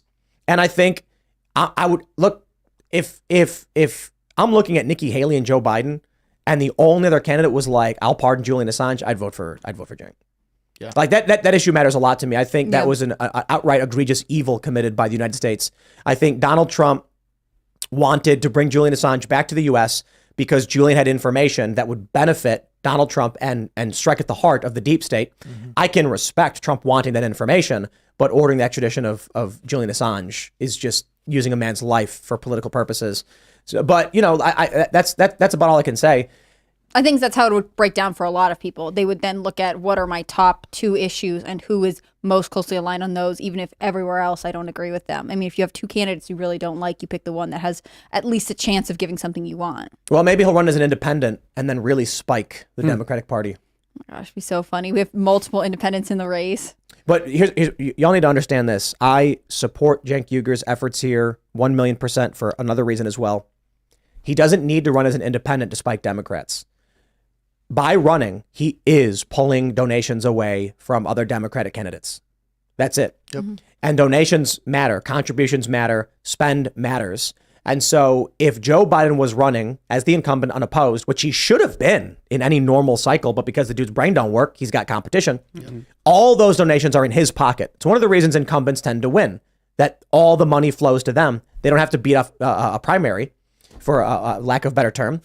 And right now, what Cenk is doing is basically saying, donate to me, and progressives will. They will. And then, not every single one, but a lot of them. And that's money that Joe Biden could use that he won't be having. Yep. It sort of feels like me and Cenk Uygur and Matt Gaetz were really good friends that used to hang out at Taco Bell and talk politics. Like, that's how I see those guys. Like, tempers flare, but I don't care. It was more about the ideas. I love it. I love that they're so intense and in their own lane, and they're doing their own, and they're willing to run for president. Like, this was the most compelling thing that RFK Jr. said during his announcement that he's going to be an independent, which is that it should be about serving the people, and it should not be about he said there has to be a moment where you realize you're not going to get your way on everything. And it's not that I think he is the perfect candidate, but I think this idea that we have to give up the addiction to fighting for the one side we've stuck ourselves on, it is worth hearing, right? I mean, and we are seeing it bear itself out right now as the news plays out. I cut you off. I'm sorry. No. That was good. I was going to say. No, were you always conservative, or where did you develop politically? I was one of those 2016 babies that was like always voted left and what changed? I was sent to. I started doing a bunch of stories that year that were very, because I wasn't really. I mean, I was writing for like the New York Times. I was writing for all these liberal places, but I wasn't super political. And that summer, Pulse happened. I was reporting on that. That affected me a lot. Islamic terrorist attack. And then I profiled Milo Yiannopoulos for a magazine, which was the first time I met him. And then, he was saying all these things. I was like, I've never heard anyone say that before. That's exactly what I think. Mm-hmm. But it was just sort of, I mean, it was a basic thing of just looking, like, for the, suddenly looking into everything that I thought, I was one of those, like, of course I believe in equality. I'm a Democrat. I work in the arts. But then I started looking into everything. I'm like, whoa, they're lying about this. And if they're lying about that, why are they lying? Why do they have to lie if they're so right? And then I never really, I think a lot of young people are like this too on the left, is they don't really think of the end game of what they're advocating for. I'd never just really given it much thought. It was just the platitudes. Mm-hmm. And in your social circle, it sounds like. Yeah, absolutely. And then of course, when I came out as, not left, I don't really say conservative anymore. I think I said conservative like a minute, but I don't really know what that means. So yeah, you know what I mean? Like, I was like fired from all my jobs and all that stuff. That was mine. I want to pull up this tweet. Ben Shapiro is getting into it with Tucker Carlson. Shapiro responds to Carlson's moral equivalency struggle session here, and I'll play a little bit from Ben for you guys. And Tucker, by the way, then continued along these lines. He did an interview with Vivek Ramaswamy, and he likened what just happened in Israel, the kidnapping of women and their rape. I mean, he's showing video of this happening, like as he's talking about this. He compared that to drug overdose deaths in the United States. Now, I believe we should fully care about the 100,000 drug overdose deaths that happen in the United States. These are two completely different issues. To go this far afield to link the issues, the only reason you're doing this is because you wish to downplay the atrocity that just happened in Israel. You're not upplaying the atrocity of what's happening on America's streets. Those are two different types of atrocities.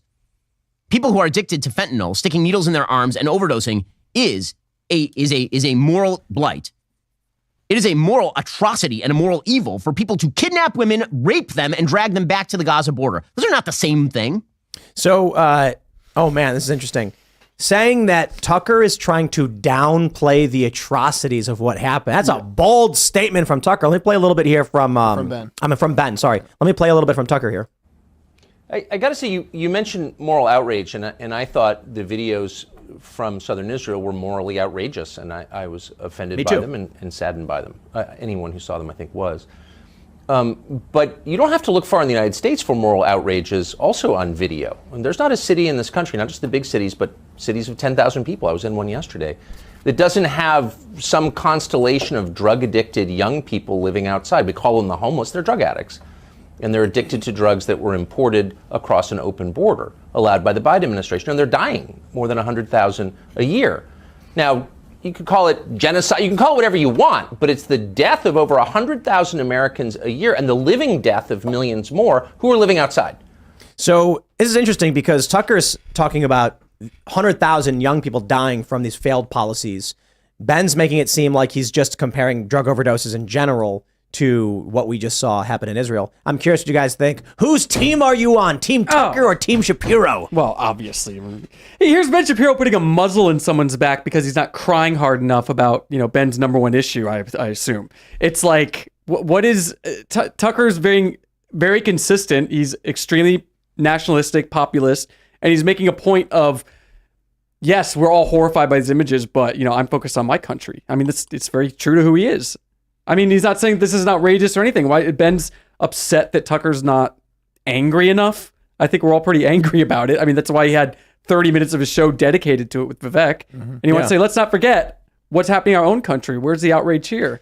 I wish we were all as outraged about what's happening in our country as we are about what's happening in Israel right now.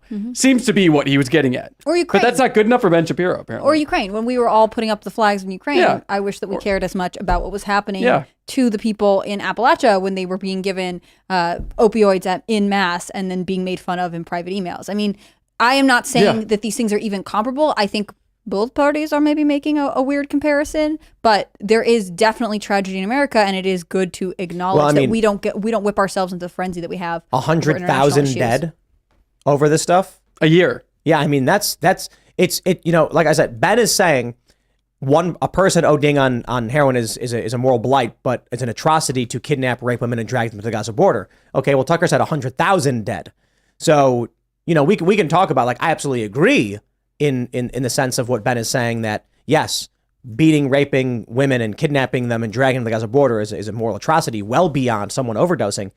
But Tucker saying 100,000 people overdosing, I think gets to the point of something very serious here. Yeah. Poisoning an entire society. Poisoning an entire society, right. Yeah, a different kind of attack. But here's the other thing I'll add to this too. It's like, there's a video, I don't know if there was a video, but there's a story out of Philly where a woman was raped on a train in front of a bunch of people. I think they filmed it. Oh, yeah. Yeah, so women are being beaten, raped, and kidnapped all the time in the United States because of the crime and because of the policies of these soft on crime Democrats. These policies are resulting in criminals being released. And then we just had that woman in Baltimore who was presumably raped and murdered on her roof, this tech CEO. Now you've got the guy in New York, Ryan Carlson, I think his name was, who was stabbed and killed. So, look, I can understand organized actions by Hamas into civilian areas is an atrocity.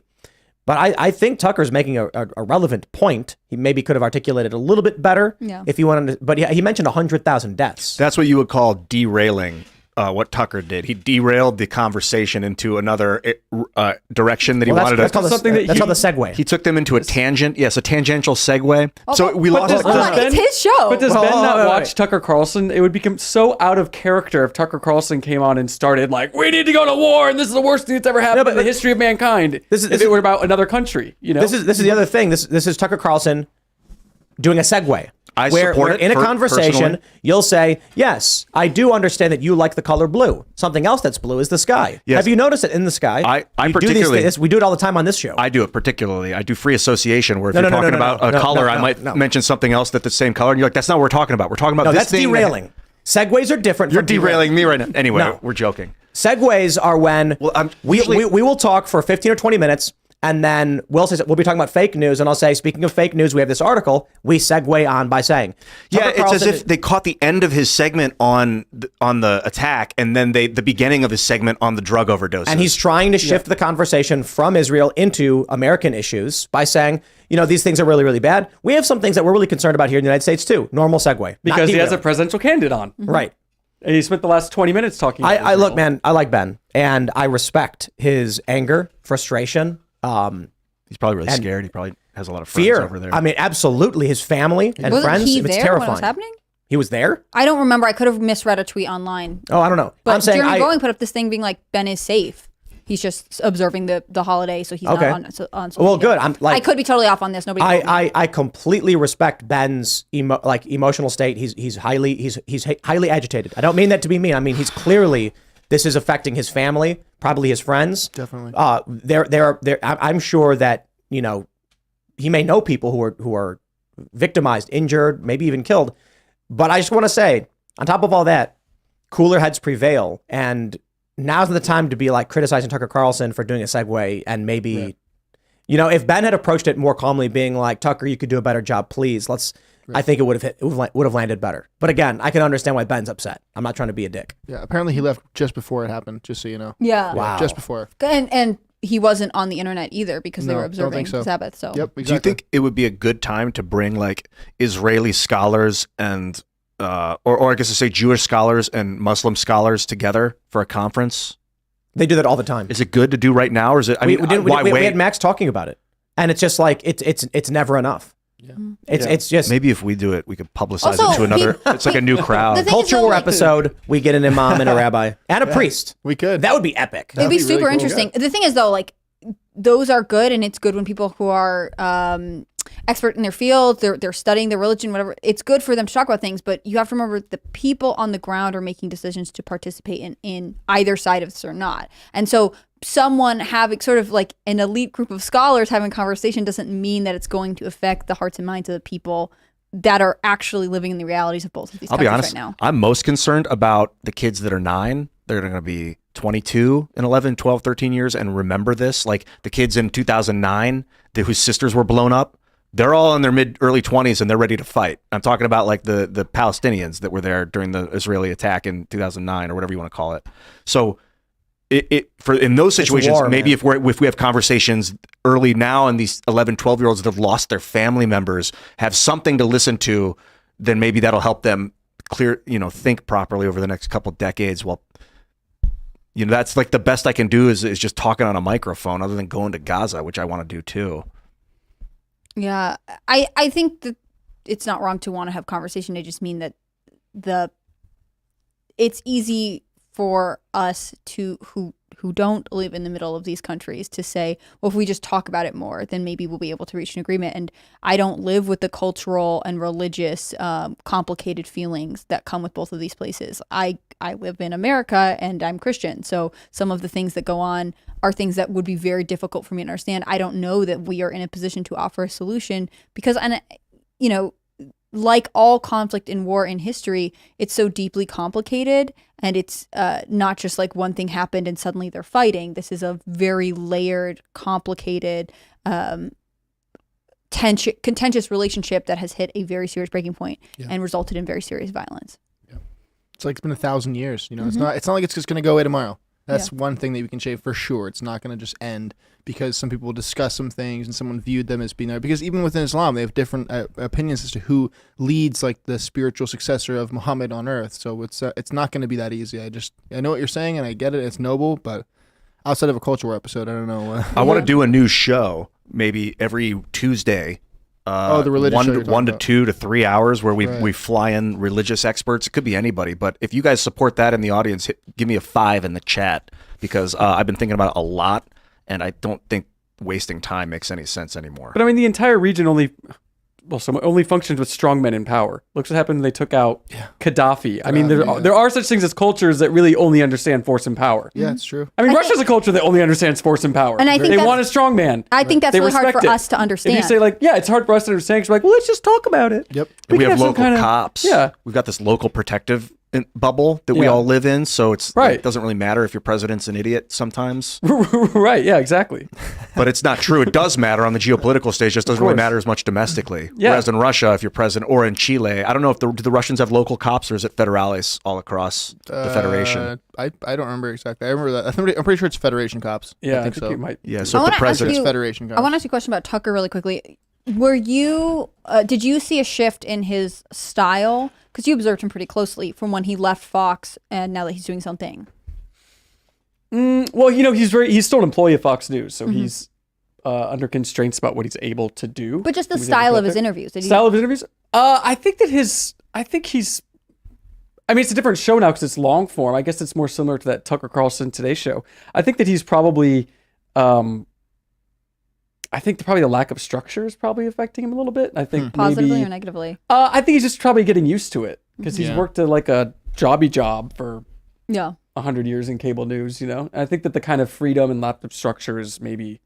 Is this something you kind of go into in his book, Tucker's time in media? Yeah, I mean, most of the book is, it's, his birth, well, not even his childhood, his father's childhood, well before that, up until the book ends 2 weeks after he was taken off the air, and he's sort of still dazed by it and going through it. How'd you meet him? I was a regular on his show. I was first, actually, when I came out conservative, which was in a piece in the New York Post. Came out conservative. Yeah, when I came out conservative, that was a headline. I'm a gay New Yorker and I'm coming out conservative, which I thought was so And funny. that coming out might have been harder. I don't actually know. Oh, it was. It was much harder, way harder than coming out 15 in the middle of the country as I gay. hear you, man. But that was February 2017, and he had me on the show because of that article, which went viral, which I had no idea it would. had you been writing biographies before that? I'd written magazine profiles, tons of those, but not. This is my first biography. How as a long did book. it take to write it? This book was a little over a year. Were you like in constant contact with Tucker as you were writing it? Like interview? Yeah, I was. Yeah, he was. I tried not to bother him. I bothered him as little as possible. Try to respect his time, but I spent tons of time with him at his home and stayed in his home by his insistence. And So would you go interview him, take a bunch of notes, then leave, go write as much as you could, and then come back and hit him up again, kind of thing? I tried to get it done in like chunks, so I would come hang out for a few days at a time, have my recorder going the whole time, and just kind of be there, and then get home, transcribe it all, go through it. Because I'd already done, there's a lot more, when you're writing about someone's career and all that, there's so much more you're already working on to. There's a lot of history there. There's a lot of You do a words lot out of there. He's put out research, there, yeah. tons of that, yeah. Did you find that it changed you, learning about someone else and writing someone else's biography? It did, yeah. I think with him particularly and his wife Susie, it made me, not to sound corny, but it made me chill out a bit. It made me kind of remember what was important in life. What do you mean? Just because he has a very he is not an egomaniac. He's not a jerk. He's a really sort of warm and interesting person. He has a very balanced life. He makes sure he can see the stars every night, things like that. Yeah. And I've been talking a lot about that. He's very into nature, and he has a really lovely wife and lovely family. And so it was sort of one of those I need to remember what's important. It's not what's happening in the news. He's someone who very much knows that what's happening in the news is not the most important thing in the world. I think that's and that's ironic, him being at the time, as he was number one on Fox, when I was doing most of this research. Yeah. I find myself wondering about that with America.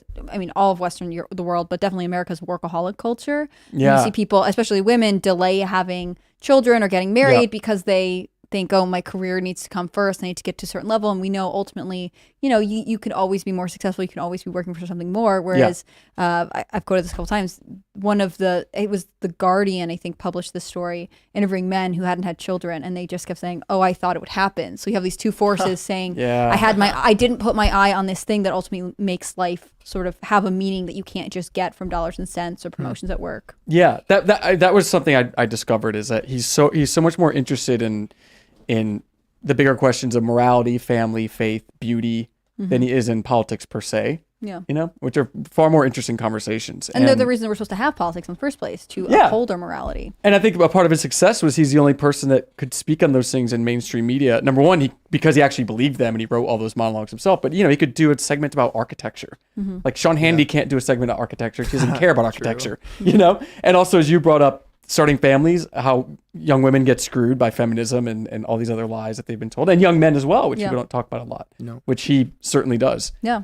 Well, Yeah. I mean, he's got sons, right? How can you not Yeah. be conscious of these things if you went through them yourselves and you're raising another generation of people who are combating these narratives that direct them to be ultimately unhappy and servants to a corporate machine that chews them up and spits them out. Absolutely, yeah. I mean, and yeah, his anti-corporatist stance in the most corporative settings on Fox News was always quite amazing. But it's also it's so indicative of just these blurred lines of what is left and right anymore. I mean, the fact that the left hates him so much, and yet and I think one of the main reasons is that he just so effectively holds a mirror up to what they once were and what they still sort of purport to be, which would be like free speech, anti-war, anti-corporatists, and now they are all of those, the opposite of all of those things. Yeah. And it's the Tucker Carlson, Trumpy, populist right, I guess, that is very suspicious of those things and calls them out now. Yeah, that's interesting. And that drives the left insane, obviously, because they need to be like they're avant-garde fighting the man. You know, Yeah, of course but they're they not. are the man. But they are the man. They have been for a while. I And they always have been thought for it a was while. hard to argue that we're countercultural when they are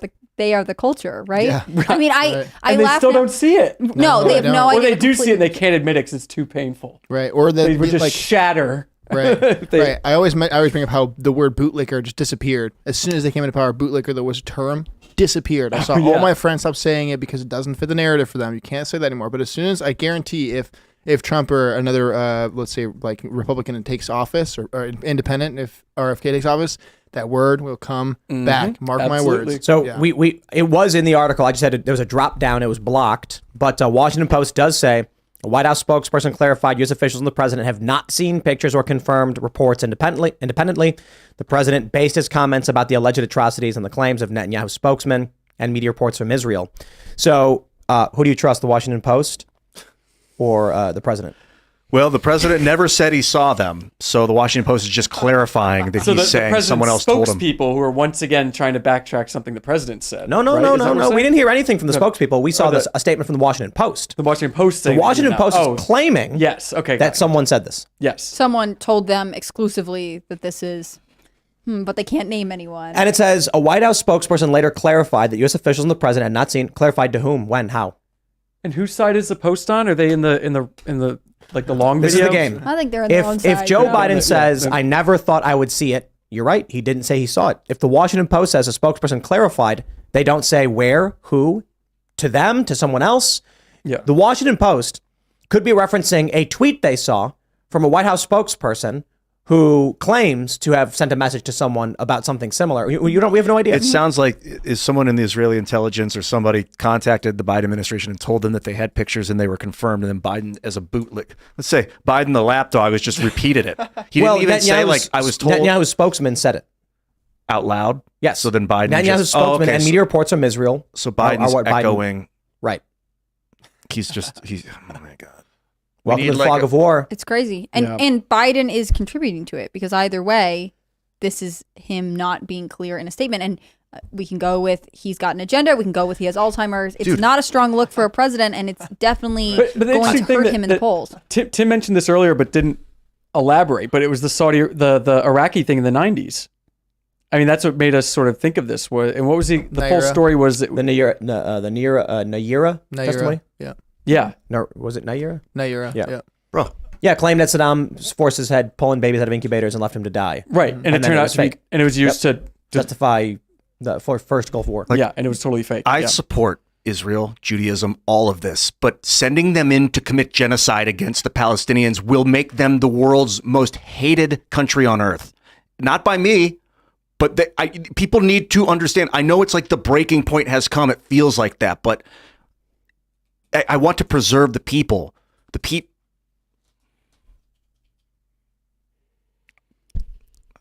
I mean, yeah, it's a challenging position. We don't really know how to say. And I think, again, I really credit Ryan Long for his well-timed video here, right? Right. Like, So I good. think people want to ultimately live with morality and have compassion and want there to be a right answer. On the other hand, it is very easy for Americans to say like, oh, well, I read 3 articles from the Washington Post, so I know what's right. Right. And ultimately, we know that even our political leaders are misleading or being misled. There is no Yeah. clarity on this issue.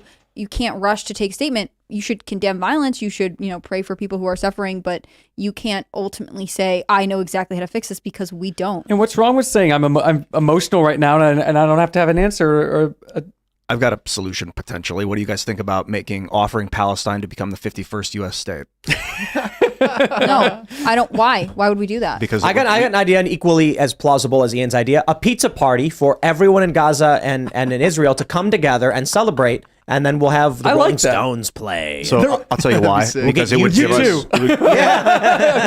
You will do it. It would give us a trade post in the Middle East, a permanent place to go. It would give us a vacation spot like Hawaii. It would give us They're trade not routes. our vacation. Bro, home. look, That you're- doesn't Not right make any now, but sense. in 30 Why or would 40 they years. be? what you're saying is a joke. Okay. I think I'd rather buy the Baja humorous. Peninsula. I'd rather than joke bail out around and Mexico. offer legitimate, funny, weird solutions than just rather watch take over people Greenland. die. Like, what's the other? I haven't heard one Okay. solution other than that. All right, here's an equally as plausible solution to yours. We'll have a whole bunch of clowns. I know you're going to shit on it. That's why I asked them, man. I know you don't like it. You already told me that. Yeah, it's psychotic. Well, It's so is also- this war, dude. What You're proposing annexing another country. We can't Well, I even would get offer Puerto them- Rico to be a 51st state. What you're saying is a We nonsensical can't even waste of take time. over Greenland. Yeah. Whatever happened to that? We've barely is more- developed Alaska. This is more of like saving their lives kind of thing. Maybe not a state. Maybe colonial. I don't want to. I Also, don't want to we already oppress said them. we I want already to- said we were backing Israel in this. We already said they're our Yeah, allies. but So I love they're gonna fight. I love how Ian's interventionism is so extreme. He wants to annex and colonize Palestine. If you can, with a Yeah. finger what I want to snap. do is they don't like improve. Invite them into this colonization, racist country? I want to improve living conditions in Palestine because if you support Israel, you improve living conditions in Palestine. They'll stop attacking. They're attacking. they won't. No, it's not. That's not it. Or No. there's a likelihood that the attacks will decrease if they're not starving to death. Potentially. No. Potentially. Maybe. But no one can say. You don't know. And I don't think, judging on these actions, that it will. I don't think from the river to the sea has anything to do with food. No, Yeah. it does not. What do you mean from the river to the sea? Exactly. If you don't know what that Yeah, means, if you don't know maybe that you means- should Put it in hold on. context for people. Okay, so most people who are listening and hearing you talk about making Palestine the 51st state, which you're probably referring to the Gaza Strip, Well, we'd have probably to, at the we'd have West to Bank. partition it with Israel, but yeah. Right. Okay. That's- Which that's makes no already sense. the problem. But That's the whole when they problem. chant, I don't like it. when they chant when they're chanting from the river to the sea, they are saying they will seize all of the land that is now Israel. They are not saying we're hungry, help. They're saying from the river to the sea. I understand the militant war goal of Hamas, but that's not the people I'm talking about. I'm talking about the civilians. How would you remove Hamas from this? We're going to annex a country that Hamas is in, 44% support. and then we're going to have an occupied vacation home in the Middle East that we are now The U.S. creating- military would occupy. that Kinda we like- would then have kinda a like then we Taiwan. would have turned on Israel and have a hostile relationship. Like, I don't understand what this would No, do no. for Ian's anyone. saying the U.S. military should occupy Palestine and force them to our laws. Well, this So I'm not saying to more- colonize or to Yeah, conquer. 'cause how else would that look? I want to offer them the opportunity to petition to become a state if Why? they want. Why would Because they wanna otherwise they're become going a to get state? annihilated and completely decimated and genocide. They're gone. So why would you say that the Americans should intervene on this? Like, why I just is told you because we could set up economic trade routes with Israel and, And then Egypt. 2.2 We already million have economic Palestinians trade can routes move to- anywhere they want in the continental United States, and God knows how many terrorists are in that 44% population. support for Hamas. Yeah, Hamas would probably be their governor. They probably elect so we would give them all American an passports. Islamic Yeah, governor. I don't think do they Hamas get likes the senators? US. So like the squad gets 2 more members. There would be that would be part of the deal. That would be a part of the deal. I mean, they would get senators. got a better They would idea. get representation. They get Israel American can be the tax 51st money. state. That would, actually, my friend that No told me this more said he wanted to make states. them both American if states. we're gonna get another state, I say we take the Baja Peninsula. Next time we bail out the Mexican banks, and then we can increase our land that way. At least it'll be attached to us and it's way easier to defend. Why would we take? Wait. This doesn't make any sense. The idea of How about- uniting states doesn't stop in North America. We could have a global citizenry of united, delocalized Dude, this state is like British governance. Empire stuff, man. This is like No, I don't know it's an about that, empire. but- I'm not Ian talking about. started I'm talking working- What if the sun Ian- never set on Ian America? starts working out, and now he wants total global intervention. Yeah, no, dude, I don't care what they're doing in North Dakota, man. I'm not the kind of guy that would send So the you don't feds in. care what's happening in our own country, but you'd rather mean, I send our care. military forces to 2 different countries. That I doesn't care. make sense to me. Well, they defend themselves. They have state militia. They have state government. It would take 40 years and to set the Palestine thing doesn't up. have a way to defend itself. They're clearly, obviously able to launch violent attacks. Israel is obviously It's not- able to don't retaliate. conflate Palestine and Hamas I'm not saying Why that- not? because the Palestinians, a lot of those people are civilians. They voted for it. Some of them, you said 44%. Yeah, that's called a plurality. that's called some of them. How That's they less vote. than half of them, man. And that's voting. And that's only adults. So So how many kids are in there? And they're not Hamas. Not right now.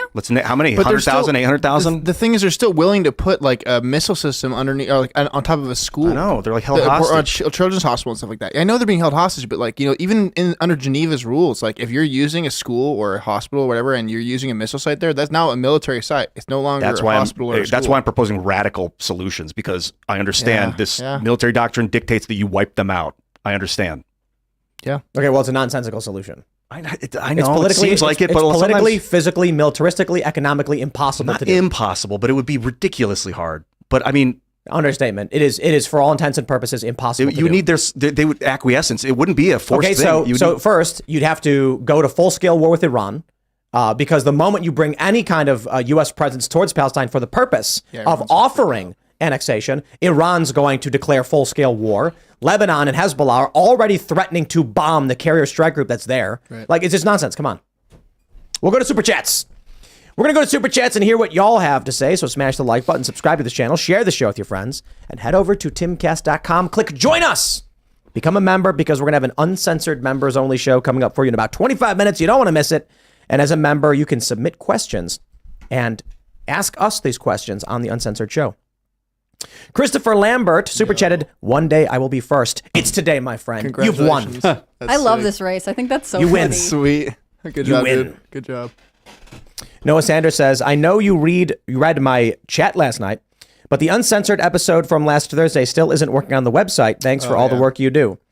Yeah. Who do we have to? Me and Kellen are working on that right now. We have to figure it out. Is it just something on Rumble? It might be. I haven't actually checked with them. We have to do it. It's noted right here on the desk, though, guys. So don't worry. Well, let's get that up. into it. Let's do it right now. Can you message someone right now and tell them to do it? Yeah, I'll be able to look after the show. All right. Well, I'll do it right now, because we're not going to wait till after the show. So we'll just, I'll just get in this and. While Tim's doing that, I'll take the opportunity to shill my concept of making Palestine the 51st state, because it's a good idea. It's the best idea I've heard. It's not. Remember, North Dakota, Ian doesn't care about you. But you know what? When I first heard the idea from a friend, I thought it was complete I was like, yeah, it's moronic. And then I shut the computer off and I was like sitting there. I think we should make Switzerland the 51st state. And then I think we should also make Japan the 52nd state. Like, we can't just claim other countries. It doesn't make any sense. Of course we can. We've been doing it since the dawn of time. Yeah, but people are really against No, it. I know. hold I'm on. British. Let's violate the Geneva Conventions, the Hague Conventions. Let's go to war with Iran, Lebanon, Saudi Arabia, Jordan. Let's just the military-industrial complex grows and grows and grows. Let's start. I got an idea. No, Ian's right. Let's go to World War III right now. No more waiting. Send in the strike groups. Instantly have war declared on the United States and all of its allies, and nukes go flying over his proposed idea of annexing Palestine. For the record, World War III began in September 11th, 2001. And America's been winning it. You know what? I'm tired of waiting for the nukes to fly. Let's take Ian's idea and just get the nukes to launch immediately. I'm still against them being a 51st state, but it would be much flashier this way. Tim, would you rather be wrong, be right? Would you rather be wrong or be dead?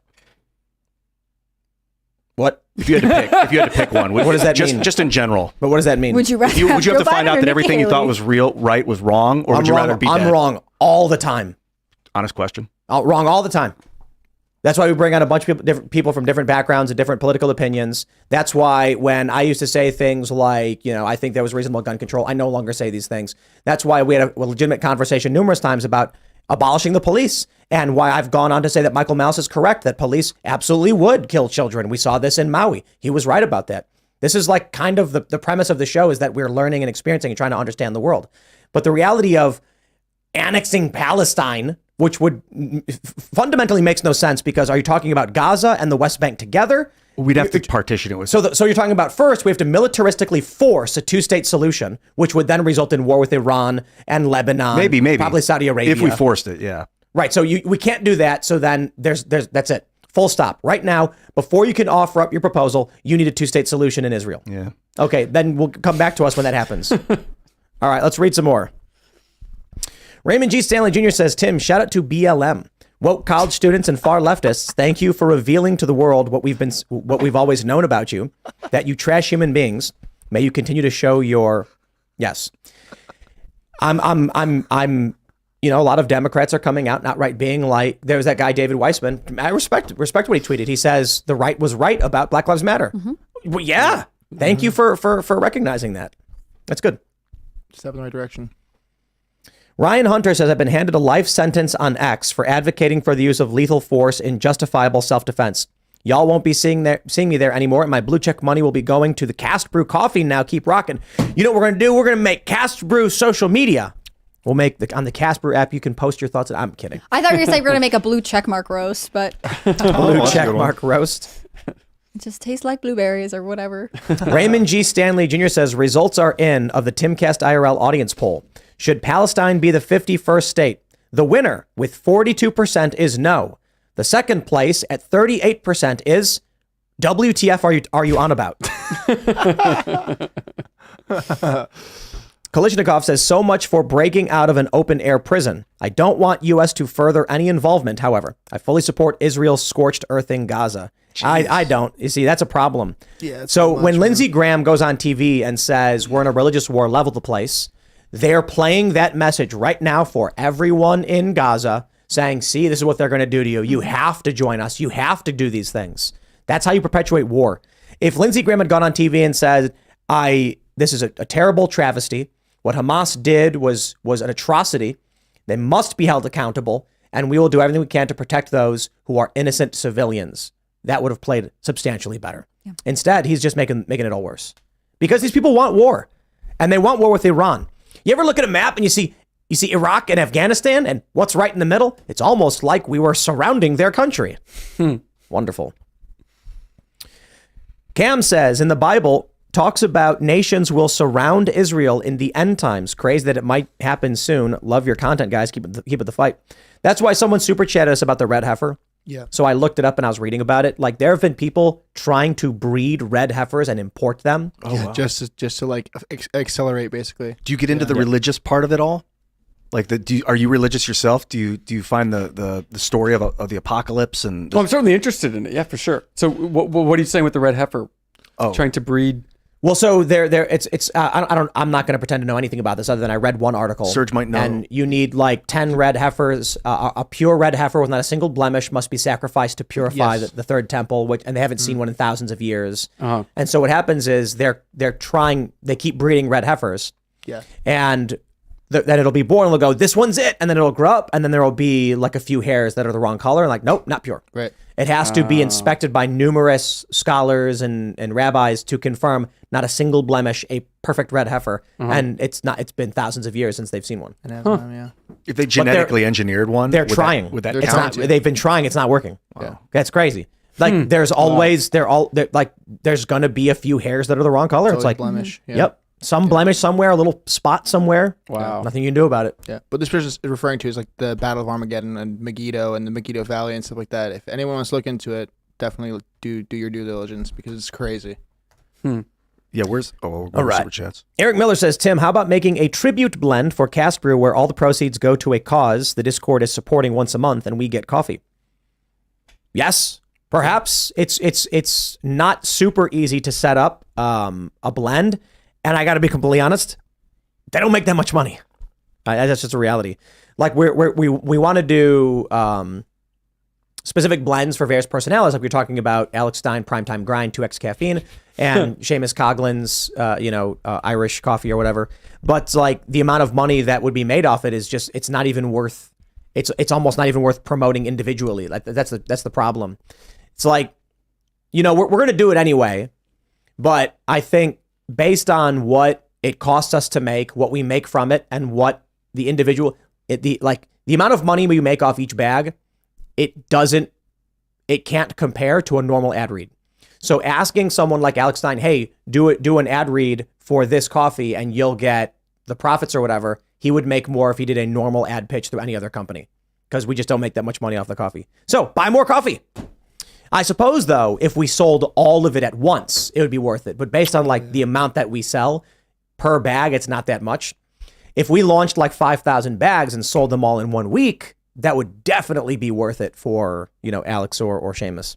But I think they're both interested anyway, so we're going to try and do stuff like that. Sounds like once we franchise that you'll start selling 5,000 bags a week. Wholesale is going to be big. If we can start moving like 20 to 50,000 bags through a network of smaller stores, that's when people like Alex are gonna, or like a charity is really gonna get a good return on this. So that's what we're looking at right now. We're working with Chef Andrew Gruel about the franchising agreement and everything we have to do legally, and then we're also looking at wholesale. And the big win, obviously, is once you get a contract at a chain of supermarkets, you're good because now you're like instantly moving thousands of bags every week or something.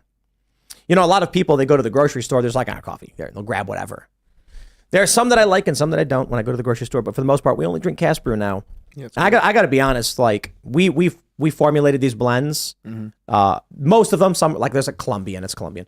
But for that reason, I think it's obviously the best coffee I've ever had. Yeah, it's good. Because, like, I put it together. I'm mixing stuff, and I'm like, let's try 30%. And, like, here's what I like. Here are the flavors that I like. And then I'm like, this is the best coffee ever. Did you do, like, the French roast and stuff as well, or were those just, like, regular ones? The French, Colombian. Those are Colombians? Yeah, it's just, like, basic blends. Oh, right, like we get the beans imported. We have a distributor that they put it all together. Right. But Appalachian Nights, Roberto Jr., those are blends. Right. Stand Your Ground is a blend. So the stuff that we're making is like a unique proprietary specific thing that we put together. Well, French roast is still good, guys. I like the French roast. I like pumpkin spice. It's really good. The French roast and the pumpkin spice are my least favorites out of all of them. Yeah, definitely. But Appalachian Nights is just wow. Dude, that's my favorite coffee. Stand your grounds all day. But Rise with Roberto Jr. sells the most. Yeah, and there's no question. It's because people want Roberto Jr. It's a celebrity factor, you know? That brand power of, Roberto Jr. died. He had a heart attack and died suddenly. Our rooster. Yeah. He's our true influencer, you know? Yeah. It is crazy, though, that, like, even the rooster is helping sell the product. Appalachian Nights has no mascot on it. It's just because we're here. Which is Appalachia, you know? Yeah. And people are like, that's cool. So it does sell well and it's really good, but people want the rooster on the bag. Yeah. They want that rooster. So I'm like, we'll just put more roosters on bags, I guess. Well, because and all of the birds, at least as far as I know, all of them have names. At least one point, all of them did. There are so many. Well, now we have RB3. RB3? Yeah, Roberto Jr.'s son, his heir. And Dorothy, right? No. Dorothy's been around for a while. Who is Roberto Jr.'s mom? I believe that was Katerina. Maybe she should get a bag. She died. But in her memory. Cancer. Yeah, had cancer. Yeah. Oh, no. But she's the matriarch of this. Yeah, so the thing is about the original batch of chickens we got, it was in January, and we were warned by the farm that this is an early and weak batch. It's still cold out. And we were like, no, it's cool, and they've been sick. In fact, two of them died right when we bought them. They were weak and sick. And then Roberto Jr. was the first born of the original batch, and he was sick. So it's like, but then we brought in some diverse genetics and we've mixed them all, and now they're all fairly robust. So, good for the chickens. Good for the chickens. We got RB3 now. Looks just like his dad, but he's got white on his wings and body. All right. Wyafet says, Ben Shapiro pointed out that Hamas doesn't live by Western morals. We think it is insane and wild that someone would behead babies because of our morals. Hamas wants the eradication of the Jews, my people. That's another thing that people don't understand is that if you look at the way Israel operates, it's operating under a very typical Western moral standard. But the Palestinians do not have the same moral standard. This is why the left supports Palestine and the right tends to support Israel. Because you have, on the left, the oppressed versus oppressor. When we had Max on the other day, he was mentioning that Israel has the power here, and therefore it's like, oh, that's the leftist moralist view. Right? If we don't have that, I don't think power inherently makes you wrong or evil. Yeah. If the fighting between Israel, if no one was funding them and it was just war, we'd be like, well, the war's going on again. Because you've got war in Sudan and Somalia. How often are we talking about that? Never. The U.S. has a vested military interest in Israel. Israel has become more powerful. And now the left is saying, look, they're oppressors. And I'm like, well, y'all are at war and one side is getting better weapons. I would like it there to be no war. But there's look, man, when one side says we want from the river to the sea and the other side is like, please stop attacking us, what do you do? You can make land with volcanic magma by redirecting it into the ocean, and it'll cool down and create more landmass. Yes, and will they clone Jerusalem and at least they're like only 9 miles away. The actual solution would be like create a parallel mirror dimension of an equal and opposite Jerusalem. Oh, like in the pod? Put them Nega in the Jerusalem pod? Yeah. Mega Jerusalem. Bizarro Jerusalem. Yep. And then it's like, well, now which one's the real one? I don't know, but you can have that one. Yeah. I'm not saying Israel's innocent. Or we've got the moon. I mean, there's all kinds of solutions. We could just ship people into space. We're working on Mars. Underground? Yeah, we haven't really talked much about the underground lifestyle. Nobody wants to live underground. The problem is they're all fighting over the Holy Land. Subway? What were you going to say something, Tim, before that? I'm not saying Israel's innocent. Yeah. Right? People keep Nobody's saying, like, innocent. look what Israel... Yeah, it's war, right? That's it. It's war. I mean, everybody's innocent, but obviously everyone's complicit. Everyone's involved. If the colonists who came to this country were enslaved and caged by the Native Americans, and hundreds of years went by, and there was a minority population of white European settlers who still lived here, the left would be like the poor white people. Oh, they're oppressed and mercilessly beaten. Yeah. It's the Marxist worldview of oppressor versus oppressor. Exactly. Yeah, and they're not all Exactly innocent. right. I don't know why I said that. Okay, let's grab some more super chats here. Oh, we got a stink bug flying around. Uh-oh. Oh, there's so many. They're right now. invading. Lurch685 says, you guys are full of it. Crying when Israelis chip a nail, but you're silent when Palestinians are massacred en masse. Complete hypocrisy. Occupied people have the inalienable right to resist. Thank you for the free $10. When Hamas broke out through of the fencing and then started killing civilians, I think it's revealing that you called that chipping a nail. Yeah. So your opinion is understood, and I welcome you to give more money to say it. But we see through what you're really saying. Like, dude, it is reasonable to come out and be like, hey, I don't like what Israel's doing with Gaza. It's an open air prison. Yes, Hamas should not be targeting civilians. It's bad for them strategically, politically, and it's going to cost them dearly. No, you can't even say that? Okay, then spare me. That's why when I see these leftists, they're holding signs saying no more funding for Israel, I'm like, what they're really saying is they want Israel defenseless so they can eradicate them. Right. Yeah. That's why I can't stand that, because it's like, I'm like opposed to foreign aid for libertarian reasons and like America reasons. I don't, like what's going on. It's not been justified. But these people are like, yeah, I agree. No funding for Israel, because they actually want to go and start killing people. Yeah. Yeah. Mm-hmm. We'll grab some more super chats. Matthew Reckamp says, what Tim is talking about is called semantic shift. My favorite example of it is how the original Old English meaning of silly was blessed. Wow. Really? I didn't know that. That's interesting. And I believe the word sink was created by Shakespeare, the kitchen sink. Huh. There's like a bunch, he invented a bunch of words. Oh, yeah, He Yeah. did invent a lot. Yeah. Yeah. So many words. Neglectful Sausage says, when Biden said finish the job, he meant the Crusades. Did the Christians start the Crusades? I was trying to remember. Yes, the Crusades were Christians going down to recapture the Holy Land in Jerusalem. Oh, okay. When the Ottomans had it?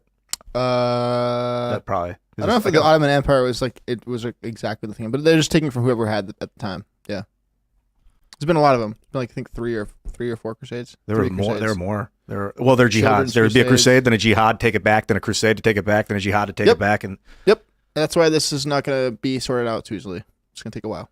Heath Hansen says, I know it's been suggested before, but you guys should read The Storm Before the Storm about the fall of the Roman Republic. The parallels to today are striking. Love from the great state of Iowa.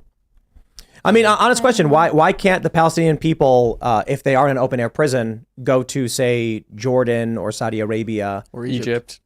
or Lebanon? Why don't these countries want to accept these poor refugees who are trapped in an open-air prison? Because the point is for them to be trapped in an open air prison. Right. It's to have that because they want the leverage to make Israel look bad and attack Israel and take over. The point is taking over Israel. Yeah. At the end of the day. Yeah, at the end of the day. So they need. So of course they're not going to want to move those people into their own countries and safe countries. Exactly. Oh, here's a good one. M says, Madeleine Albright said, it was worth it when talking about 500,000 children dying in Iraq based on lies. So she's a terrorist, right? Yes. Yeah. Absolutely. Yes. No question from us. I don't know what you think here. We agree. Barack Obama should be criminally charged. He should be retroactively impeached and then criminally charged for the killing of Anwar al-Awlaki and Abdurrahman al-Awlaki. Make your arguments about Anwar being a jihadi and fighting against America, fine. But we're not going anywhere with Abdurrahman. If you accidentally kill somebody, that's manslaughter. Barack Obama ordered a drone strike that killed an American citizen. Lock him up. You want to complain about Donald Trump ordering a commando raid in Yemen, which killed an 8-year-old American girl? Absolutely. Investigation, get the evidence. You prove it beyond a reasonable doubt. Lock him up, impeach him, all that jazz. I will always issue the clarification. The drone strike in Yemen, we know. It's been confirmed and admitted to. And the commando raid in Yemen, while confirmed, we don't have the same hard evidence of the killing of the 8-year-old girl. Those are allegations as of right now. I think they should be investigated 100%. No free passes. No free passes for American war crimes. So, you want to complain about the Iraq war? Bro, that's what we are all on about. The Iraq war was disgusting. We shouldn't have been there, or Afghanistan. The U.S. really just wants to get that cheap gas, don't they? And they won't build nuclear power. How about that? Anyway. YFET says special forces have been offered to help rescue hostages since some of the hostages are American citizens. That's right.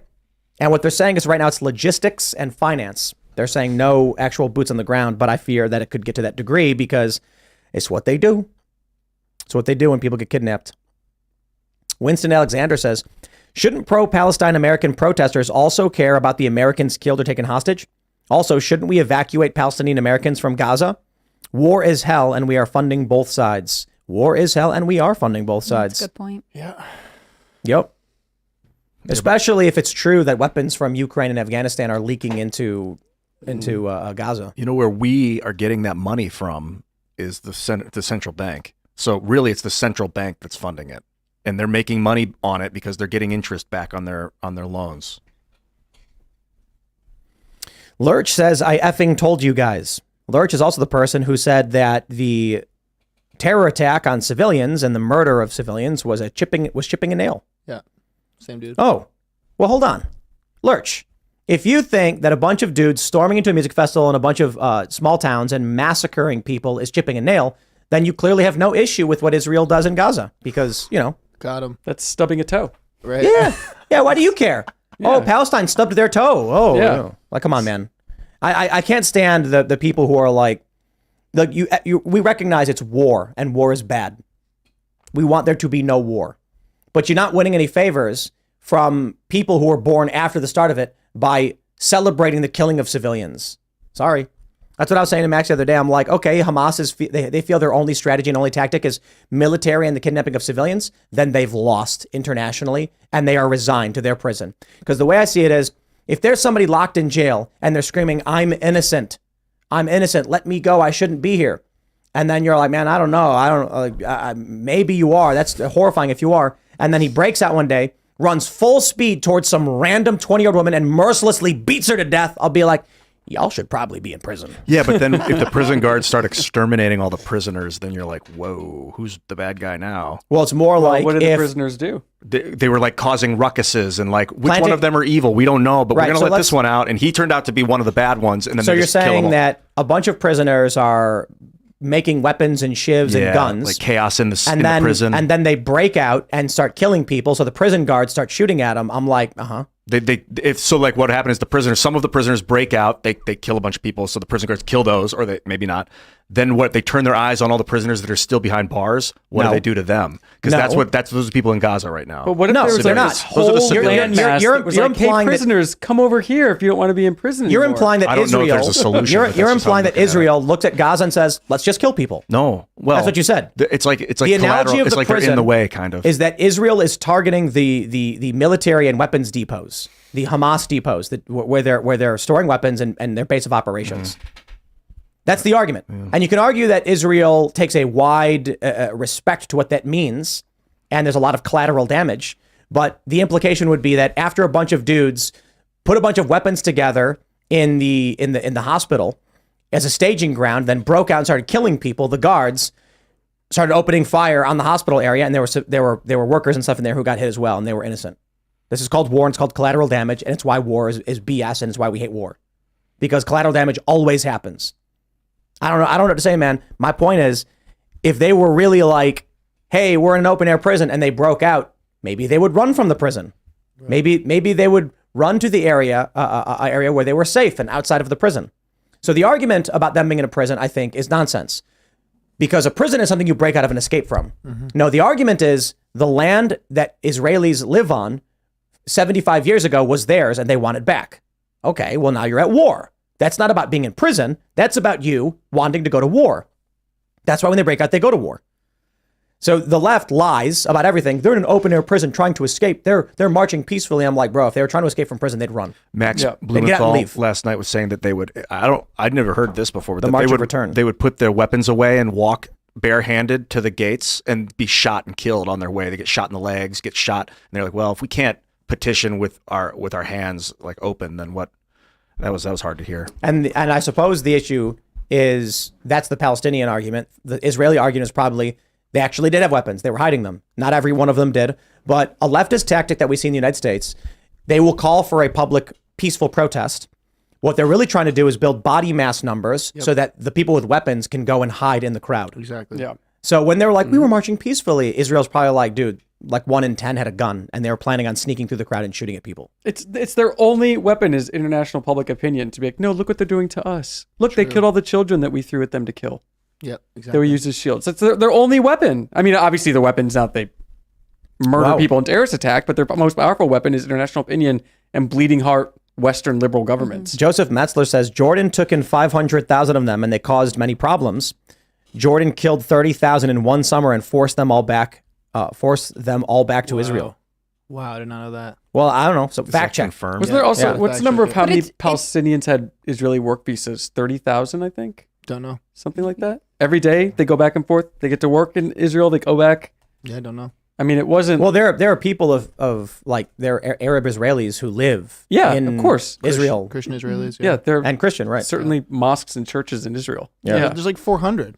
You know, it's a lot. It's not, Yeah. not a little amount. So, And there's tons of asylum seekers in Israel from Palestine who are gay, yeah, who apply Yeah. for asylum in Israel right. That's because like, they'll get killed in Gaza. yeah. If Queers for Palestine. Yeah, if anyone hasn't Yeah. seen Alex Stein's Gays for Palestine thing in Plano the other day, it was hilarious. Yeah. It's pretty good. All right, everybody, if you haven't already, would you kindly smash that like button, subscribe to this channel, share the show with your friends, and head over to timcast.com right now if you'd like to watch the uncensored members-only portion of the show, which will be up on the front page of Timcast in a couple of minutes. You can follow the show at Timcast IRL everywhere. You can follow me personally at Timcast. Chadwick, do you want to shout anything out? You can follow me on X, Chadwick_more. If you want to find out about the book, you can go to tuckerthebook.com and you can buy it anywhere you get your books. That's awesome. I'm Hannah Claire Brimlow. I'm a writer for Timcast.com. You should follow at Timcast News on all social media platforms, Instagram and X. If you want to follow me personally, I'm on Twitter at HCBrimlow and on Instagram at hannahclaire.b. Guys, thank you so much. This has been a cool conversation. This was, I agree. Thanks for coming in. Also, the conversation tends towards like down a drain. It's all going in one direction right now. So it's cool that we got to talk about the book a little bit. Great to meet you, man. Yeah, likewise. Same to you. I'm Ian Carlson. I'll catch you guys probably tomorrow. Have a nice day. You mean in 3 minutes? I'll catch you in 3 minutes at timcast.com behind the scenes, members only. See you then. Yeah, it was interesting. I almost forgot to mention last couple days is my 1 year anniversary of being on the show. Oh, wow. Sick. Yeah, I'm super excited about it. Anyways, you can follow me at Serge.com on Twix and etc. I know it's crazy. It doesn't feel like it's been a year. Been a year. like Yeah, I it's found wild. I put on my coat because it's like getting cold out, and I reached my pocket and found a receipt from March of 2022, and I was like, whoa. Oh my God. Anyways, guys, yeah, cheers. Let's do the after show. All right, everybody, we'll see you all over at timcast.com. Thanks for hanging out.